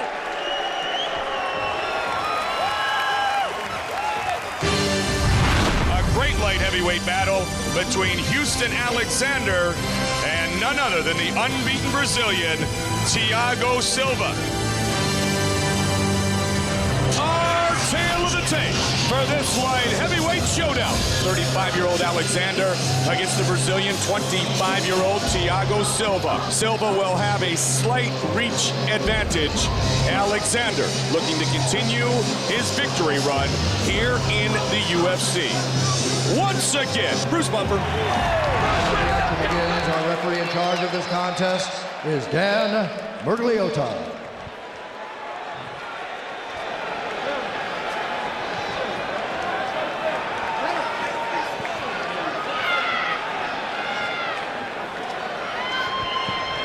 All right, guys, I've already explained the rules to you in the locker room. You both understand all the rules, correct? All right, let's have a nice, clean, safe fight. Protect yourself at all times. Good luck, guys. That is one intimidating looking dude. Joe, the first round of this fight is brought to you by High Mob Watches, the exclusive watch provider of the UFC. Please visit highmobwatches.com. Alexander. You ready? Against Silva. Let's go fight. Here we go. Will this one last more than 2 minutes? Don't forget, log on right now to highmobwatches.com. Houston Alexander stepping forward immediately. Grabs a hold of Thiago, which is what Thiago wants. Thiago doesn't want them free slinging bombs at each other. And that strength translates into this clinch, too. Interesting how Houston is being very patient. It's almost like he's adjusting his style, knowing that other guys are adjusting theirs to him. Now, how about the thunderous knee that he threw on Alessio Sakara? Great, guys, great. They're going to break him real quickly here. Be interesting to see, as you mentioned, how Silva strategizes early. I don't care how strong you are, how vicious you are. If you get hit on the button, you're going down, and that's what Silva may be depending on. Inside leg kick by Silva. Silva's strategy seems to be to move away right now, weather the initial storm. Stick and move. Straight kick. Throws the teat. You gotta be careful, those bombs are coming in. He's got the clinch again, which is what he wants. And Houston seems very calm. Waiting his time to explode. He's got a hold of his body. And he's big takedown by Alexander. Pure power, but Silva's back and he's got a leg. And he can use that leg to trip and take Houston down, which he has. Now this is his position. Thiago is very, very comfortable on the ground, and Silva's holding on to that guillotine, wasting a lot of energy there. You're not going to finish a guy when he's got you inside control and you got a guillotine. Even if you are Houston Alexander, right? It's just a bad position to finish, and it's, you doing it, you waste a lot of energy.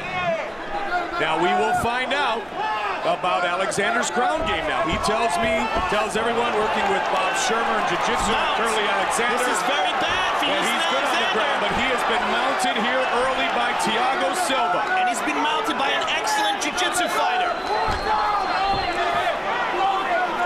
He's controlling posture and holding on, but he's made no attempt so far to shake off Thiago Silva. He hasn't been able to get a hip escape. He hasn't shown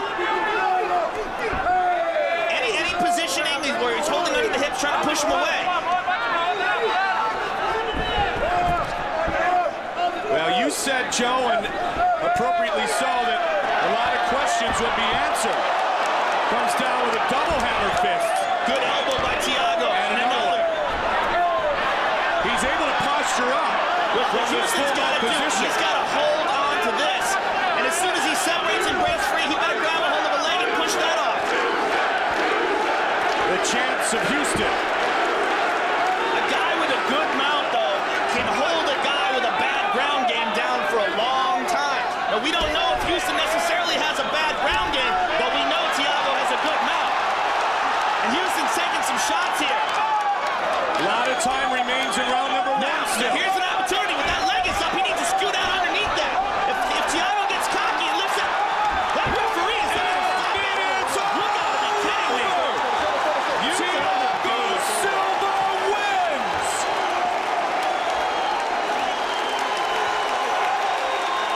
Wow. He knocked him out. Alexander was out for a second.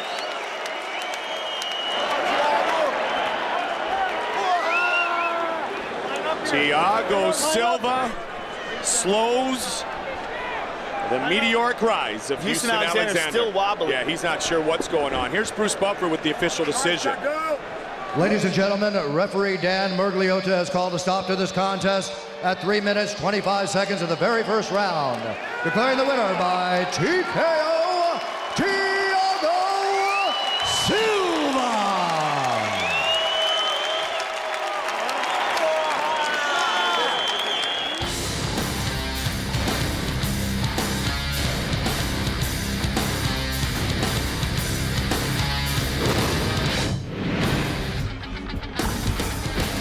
Our main event pits for the first time ever Ultimate Fighter winners Michael "The Count" Bisping, the Ultimate Fighter 3 winner, and Rashad Evans, heavyweight king of the Ultimate Fighter 2. You ready?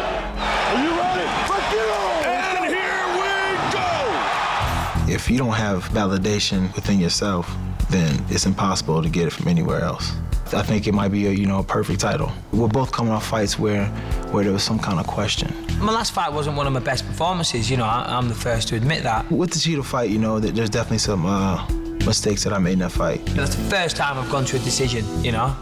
I definitely held my own in that fight, and you know, I definitely had my opportunities to take control of that fight and win that fight. I didn't get knocked out, didn't get submitted, didn't run out of steam, you know, and it was still my worst performance to date, and I still won. I thought Bisping lost his last fight. I thought Matt Hamill came out and he fought a hell of a fight. I won the fight. The judges said I won the fight. The referee's gone online to say he won the fight. I say I won the fight. You want to see who's legit, you know, who's for real, who's pretending, who's posing, and who's not. I don't feel that I fought to the best of my ability, and that's what I want to do, and I want to show the world what I've got. It's going to be two guys going in there and getting after it, because we got to. Rashad's got a hold of him. He's going for a ride. Good takedown, Rashad Evans. And this fight is all over. Highlight reel knockout. I'm going to go out there and fight my kind of fight. Anything can happen, but I'm going to kick his ass. I feel I've got the tools to beat him, obviously. Otherwise, I wouldn't take the fight. Anticipation. Caught him big time. He took a big kick to the head there. Bisping's landing some shots. Absolutely. Very, very nice performance by Michael Bisping. He's looking to stop this fight. If Ellis doesn't do anything, it's all over. I think it's a great fight, you know. Like I say, it's season 2, winner of The Ultimate Fighter versus season 3. We're not just those guys who just got lucky enough to be on a reality show. He's 15-0, you know. He's got to be a good opponent. He's 15-0, as am I. Being undefeated is just an accumulation of what I've done, but it has nothing to do with what's going to happen with my next fight. When I go out there and I beat him, fingers crossed, you know, the world's going to be looking and saying, yeah, this guy's for real. This is my octagon. You know, I want to be champ. I want to step up and take the title. I'm coming for you, Rashad. You know, I've got the greatest of respect for you. You know, you're a gentleman, but on the night, that's going out the window, you know, and we're going to go to war. I'm going to beat the shit out of him. And I'm serious.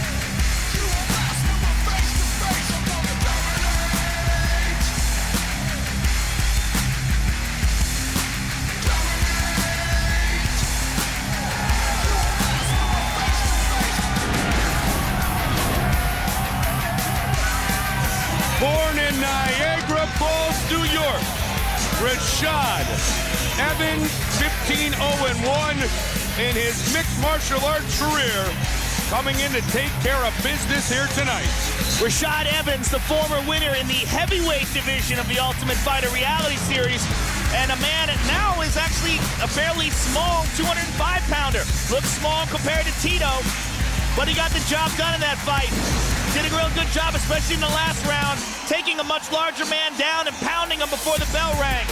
Got a draw in that fight, and didn't feel like he performed up to the best of his abilities. And one of the things about Rashad is that every time we've seen him fight, we've seen an improvement.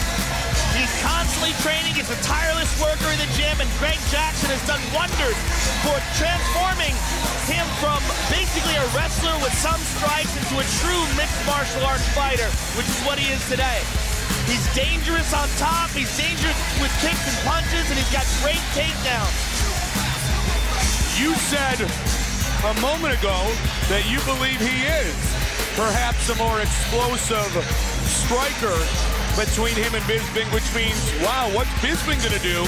Because the UK not known for its wrestling, and we saw how Hamill, the wrestler, handled Bisping. That being said, if you're Evans, do you, even though you might have the striking advantage, look to take Bisping down and ground and pound him? Well, one thing about Hamill that you have to understand is that Hamill's an incredibly talented wrestler. No question. That guy can take almost anybody down. I mean, there's a guy who takes Tito Ortiz down at will.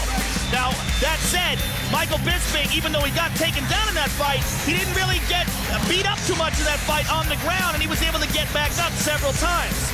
Rashad Evans is not Matt Hamill. He has a different style, and I think Rashad is more of a well-rounded mixed martial arts fighter than Matt Hamill is.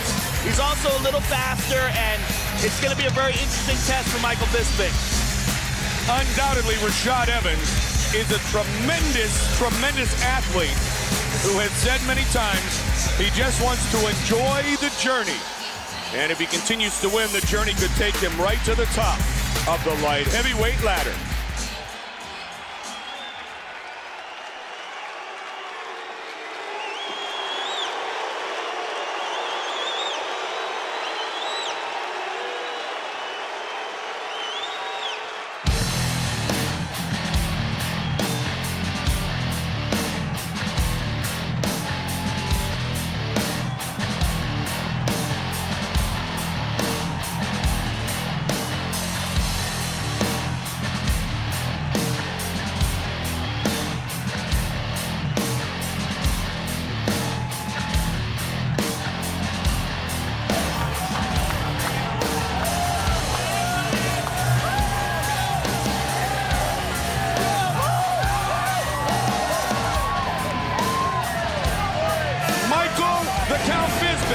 The first Brit ever to headline a UFC event. Michael Bisping was right out of a Guy Ritchie movie. He's got very good strikes. He's a very intelligent fighter, and he's a very proud fighter. And one of the things I think we're going to see in this fight, Mike, is his reaction to the Matt Hamill fight.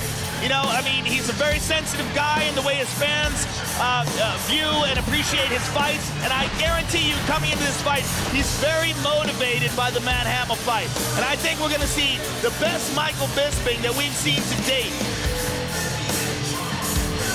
Bisping and Evans hung out a little bit in the UK and London. Then all of a sudden, they were both writing blogs at UFC.com. And it got ugly all of a sudden, Joe. Evans insulted Bisping. Bisping fired back. We showed you at the top of the show how heated the weigh-ins were. And Bisping might have had the quote of the build-up for UFC 78 when he said about Rashad Evans that he sees more aggression from his girlfriend when she hits the January sales. Well, you know, he's a funny guy, and he says a lot of funny stuff like that, but, you know, the one thing about Rashad is you don't want to wake up the sleeping beast, and getting him upset at you is probably not the best idea. You saw him hug light heavyweight champion Quentin Rampage Jackson a moment ago. Now remember, for the fight against Matt Hamill, Bisping went up to Big Bear and trained with Rampage and George St. Pierre and Czech Congo and Renato Ibarra. And so Bisping and Rampage have built a very strong friendship. For this fight, Bisping stayed home in the UK to focus in on that man, Rashad Evans. He looks calm, he looks focused.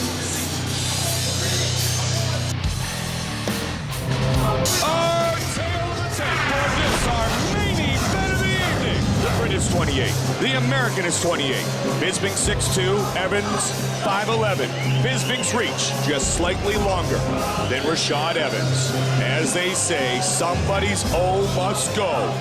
With the official introductions of this, our main event of the evening. Once again, here is Bruce Buffer. Ladies and gentlemen, this UFC bout is sanctioned by the New Jersey State Athletic Control Board with Chairman Tony Orlando and Counsel Nick Lembo. Our judges at Octagon side are Douglas Crosby, Eric Colon, and Romulo Bittencourt.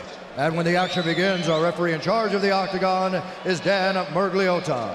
And now, this is the main event of the evening.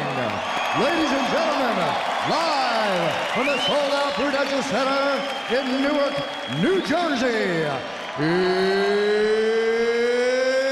it's time! 3 rounds in the UFC light heavyweight division. Introducing first, fighting out of the blue corner. This man is a mixed martial artist holding a professional record of 15 wins with no losses and 1 draw. He stands 5 feet 11 inches tall, weighing in at 206 pounds. Fighting out of Albuquerque, New Mexico, Sugar Rashad Evans!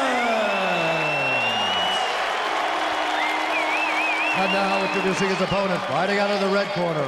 This man is a Valley Judo fighter and the light heavyweight winner of the Ultimate Fighter Season 3. He holds a perfect professional record of 15 wins with no losses. He stands 6 feet 2 inches tall, weighing in at 205 pounds. Fighting out of Liverpool, England, Michael the Cat Bisping!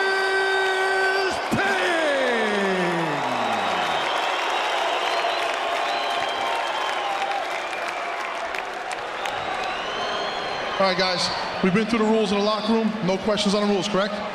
All right, let's have a nice, clean, safe fight. Both of you touch glove, come out fighting.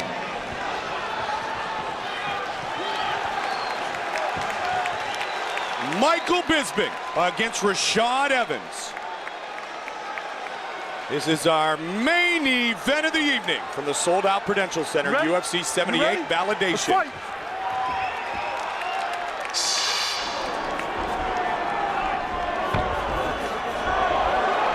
Evans comes out swinging. Evans landed a big right hand there. He's going for the takedown. Again, as you pointed out, Michael Bisping did not have a wrestling background before he got into mixed martial arts. Rashad Evans is a great college wrestler. The Michigan State Spartan, born in Niagara Falls, so a lot of family in attendance. This is the closest to his birthplace that he has ever gotten to compete. Good takedown defense so far from Michael Bisping. But Rashad is relentless, and he gets him down. Bisping's got to be careful not to grab the fence. We saw that in the Tito Ortiz fight. Bisping looking to get right back up. Can he do it, Joe? He does. He's got it back up. There he goes. Very nice. So far, so good. Michael Bisping with his takedown defense. The champ of USA here inside the sold-out Prudential Center.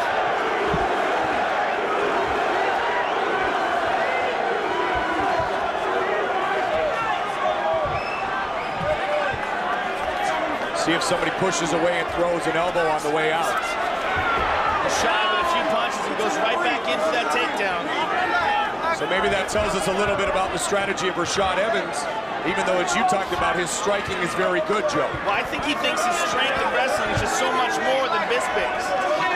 And I guess my question for you is, that being said, why take the risk? You guys, let's go, let's go. Break. Why take the risk and stay on your feet? Well, Rashad's good on his feet as well. I don't know if that necessarily is a risk. Mixed martial arts. That would be the answer then, yeah. It is mixed martial arts. He has to be able to perform in all areas.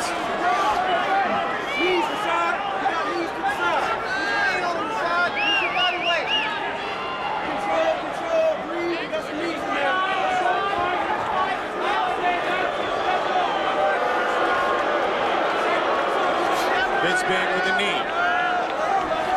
Bisping doing a really good job so far of avoiding being taken down. He was taken down once, got back up to his feet, and he's doing a great job since then. He's looking to push away, lands a knee to the body there. Rashad lands some punches. Right hand, Bisping's hands were down, his head was wide open, and the punch barely clipped him. But it showed. Handled the kick very well and then takes him down. Good takedown. It showed a hole, though, in his stand-up game there that Rashad could exploit later. You talked about with Rashad, his head movement is outstanding. Gotta watch the up kick in this situation. Rashad throws a haymaker down. Rashad passing the guard, gets the side control. So far, Evans controlling. Round number one. Remember, this is a non-title fight, so it is scheduled for 3 5-minute rounds. And again, Rashad is an excellent wrestler. He has a very good top game.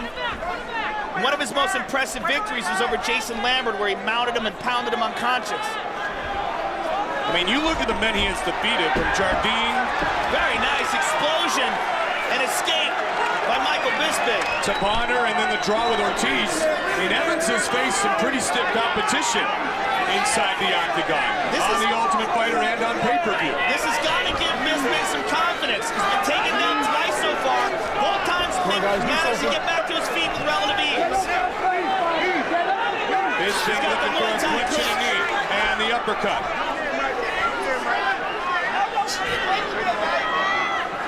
One minute remains in round one. Good elbow by Rashad. Rashad with a takedown again and lands inside control. Good job by Bisping getting the half guard. I'm sure Bisping is trained for countless hours on his back for this matchup. Good elbow by Evans. 30 seconds remains in the round. Bisping moving a sweep over and over again. Keeps posturing up. Rolling that same direction. Evans can't pass.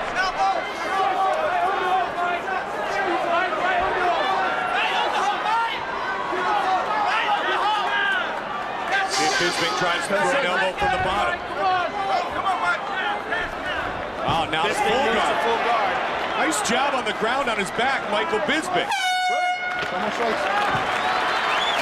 Well, he showed that he works well off his back in the Matt Hamill fight because he's able to avoid any real significant damage and, more importantly, able to get back up to his feet.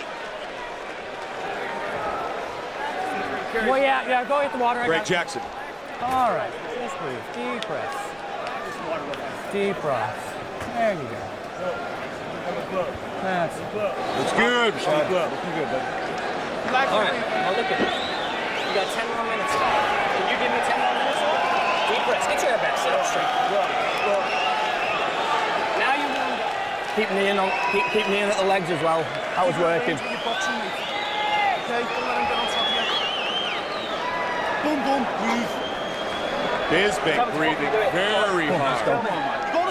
Much harder to be on the bottom than it is to be on the top. And every one of those times where he's trying to sweep, or every one of those times where he's trying to get up, he's pushing off all that weight that Rashad Evans has on top of him. Whereas Rashad just rides the wave. Keith Jardine, we know where his heart is tonight. You ready? Let's go, fight. Yeah, that's a very tight-knit camp. Dude, I'll tell you what, they've been good for each other too, Evans and Jardine.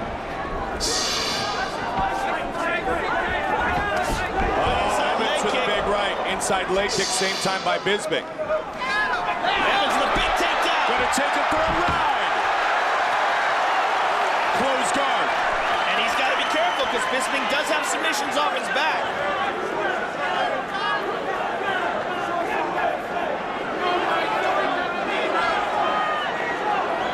Bisping is looking to control Rashad's right arm. He keeps going to it. He's doing a good job of controlling Rashad's posture as well and avoiding too much ground and pound from this position. That being said, Bisping has not scored any points of his own, though. Elbow from the bottom by Michael Bisping. Keep an eye on the right arm of Rashad.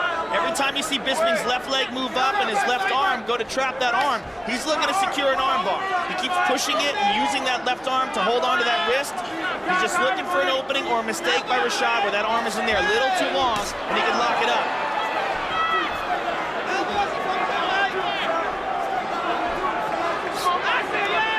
Every time he scoots that hip out to the side, that's what he's thinking.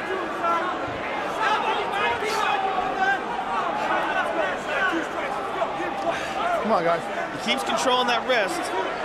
Rashad straight up, throwing down. Every time those legs are open, Rashad should either get out or back out and try to pass.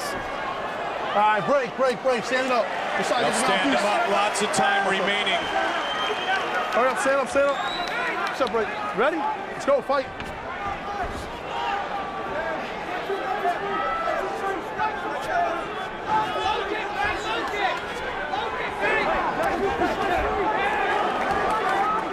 Rashad Evans was breathing very heavy when the referee stood them back up. He took a pause, took a couple of deep breaths, and back to his feet. Michael Bisping looks to be in a little better shape right now. And Bisping looks to be starting to groove a little bit, if you will. Starting to loosen up those hands. Bisping was a champion kickboxer as a youth.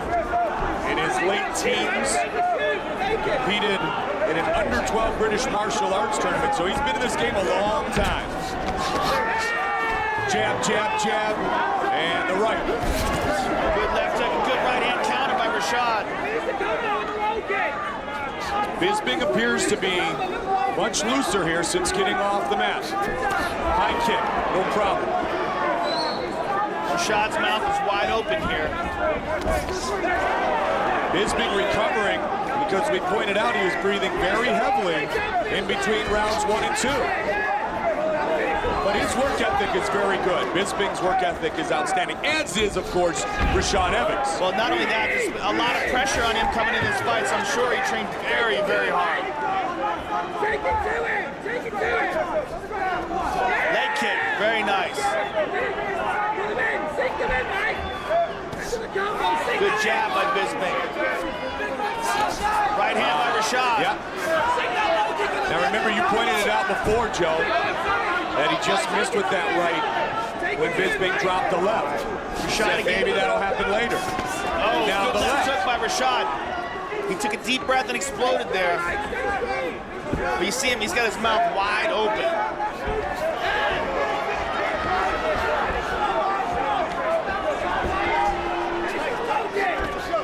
Caught him with a little bit of a right.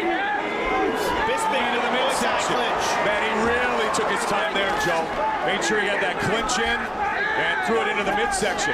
Good knee by Bisping. Rashad goes for the takedown, using up a lot of energy. If Bisping can defend this and move away from the cage, Rashad's going to be very tired.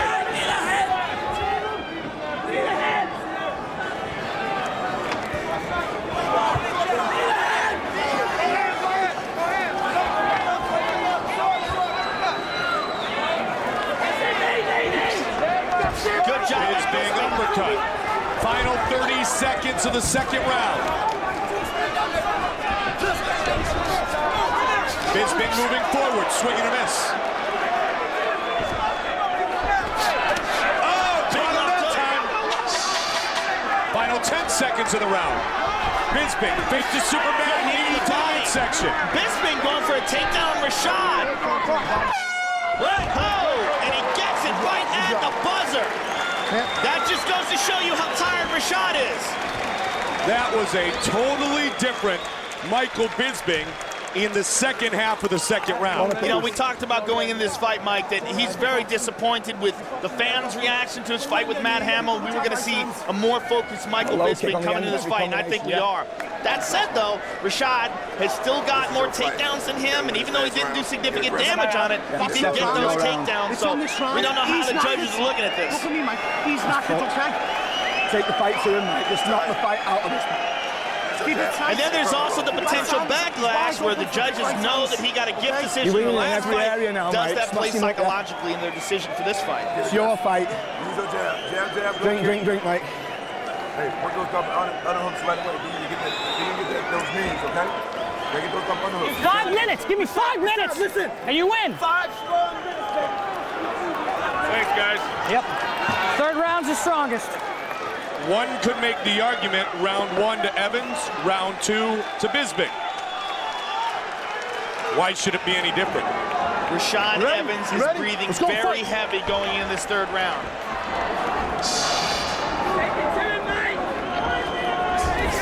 Good left hook by Rashad. Dominate! That's it! Dominate, right? Make it work! Make it work, right? Take it back.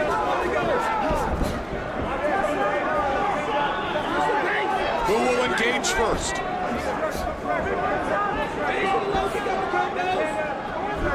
Third and final round. Bisping snapping that hook.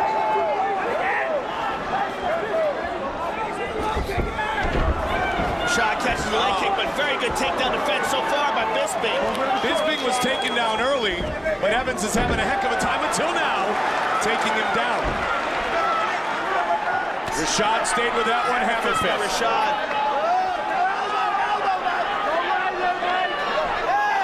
Bisping wants to get up as soon as possible.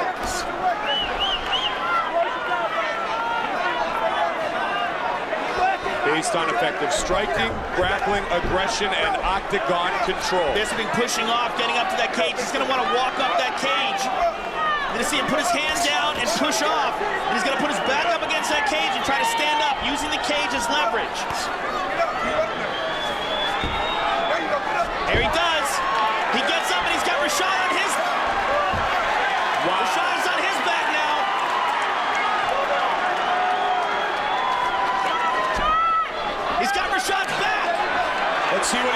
it, Joe. Oh, he can't get him down. Oh, big mistake. He's still got a hold of the leg. Rashad's very tired here. Bisping's really got to push the action. Two unbeaten fighters, two men who survived the house and reigned supreme on the Ultimate Fighter. And now 3 minutes remains in the fight.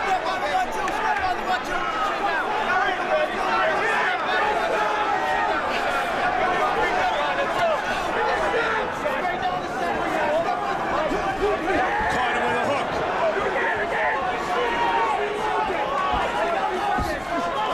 Rashad trying to come over the top.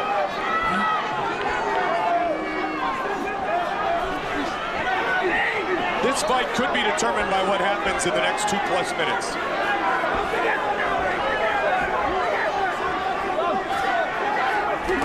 Oh, good combination by Evans.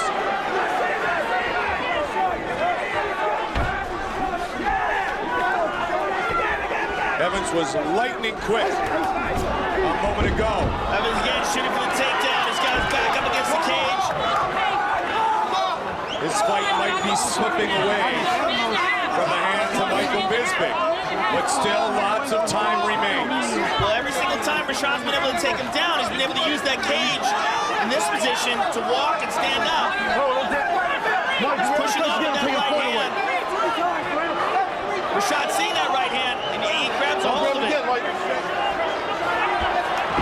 Bisping rolls him over.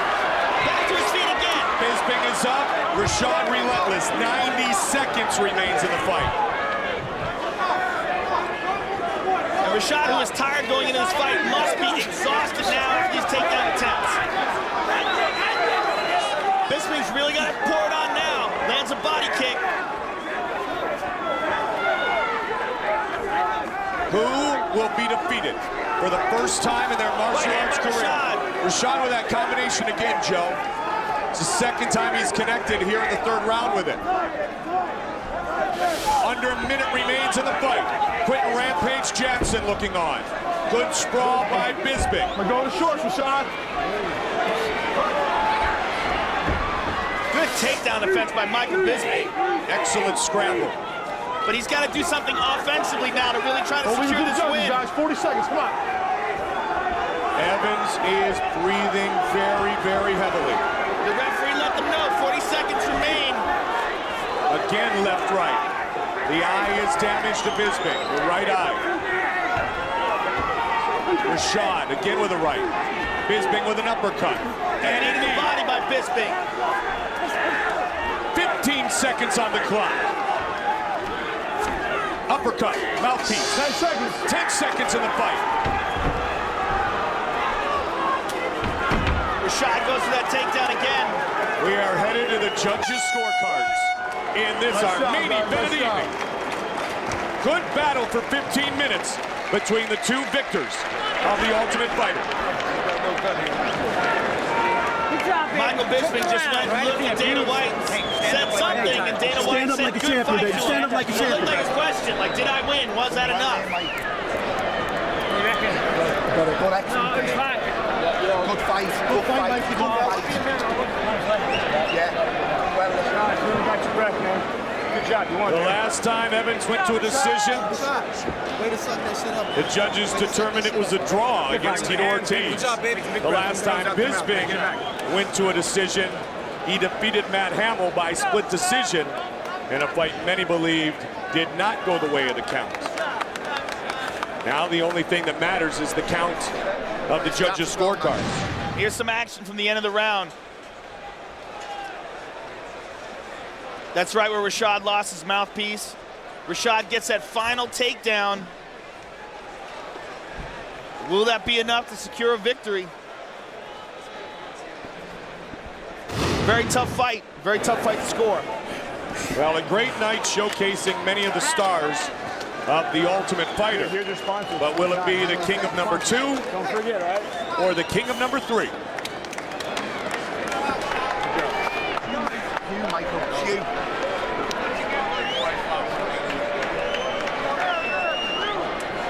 Fucking great fight, kid. A great fight. Bruce Buffer.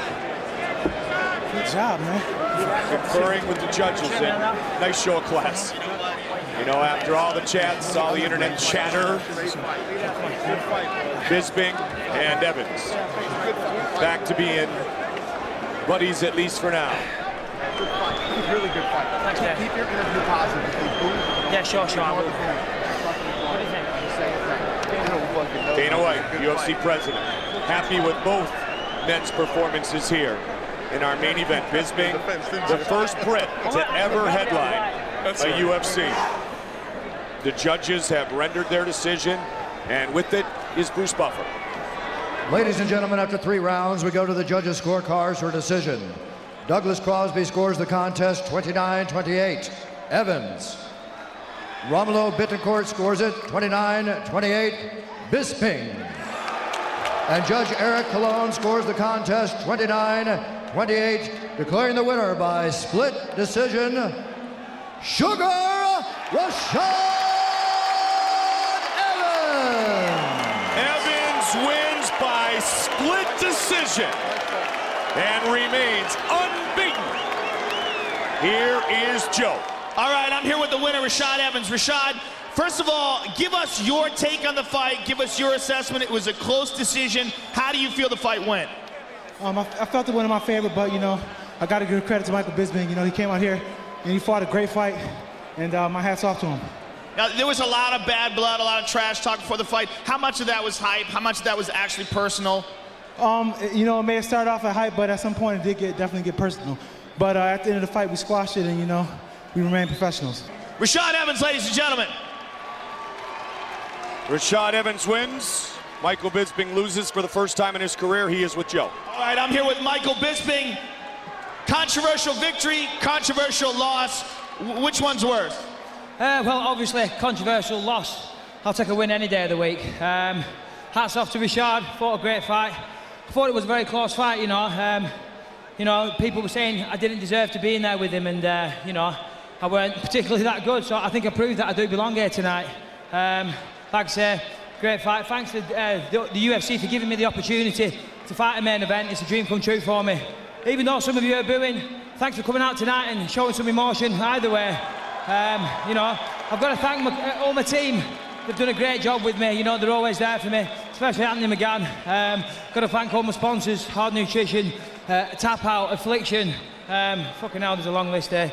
I've got to say thanks to my kids sat at home, to my gorgeous girlfriend. And, you know, thanks everybody, and well done, Rashad. Michael, what do you think was the deciding factor in this fight? Thinking about it right now after it's over, before you review the tape, of course, what do you think about it right now? Well, I'll probably get flamed for this one, but, you know, I mean, I think I won the fight, but obviously the takedowns were the deciding factor. I think I got the better of the stand-up exchanges. I landed some good knees and strikes. He hit me with some good shots as well, though, so, you know, I'm not taking anything away from him. He did take me down, but I was happy with my wrestling and my takedown defence. Although he took me down, you know, I got up every time and I didn't really sustain any injury on the floor. So, to be honest, I think I cancelled out the takedowns, but, you know. Well, either way, it was a very exciting fight. We look forward to seeing you again. Michael Bisping, ladies and gentlemen. Well, Bisping wanted to change the people's minds, even to defeat. I think he's done it. Great to be here for a little validation in the beautiful Prudential Center in Newark, New Jersey. The executive producers of the Ultimate Fighting Championship, Frank Fertitta III, Lorenzo Fertitta, and UFC President Dana White. Our supervising producer is Craig Borsari. Producer Bruce Connell. And a happy birthday to our director, Anthony Pasquale Giordano. Our director of production is Tim O'Toole, technical producer Alan Connell, and as always, our VP of Talent Relations, the best in the business, Joe Silva. A nasty cut to the eye of Joe Dirksen means that Ed Herman is a victor for the third consecutive fight. Edith made her debut along with Ariani, and so did that man, Rio Jonin, taking on the Heat, Karo Parisian.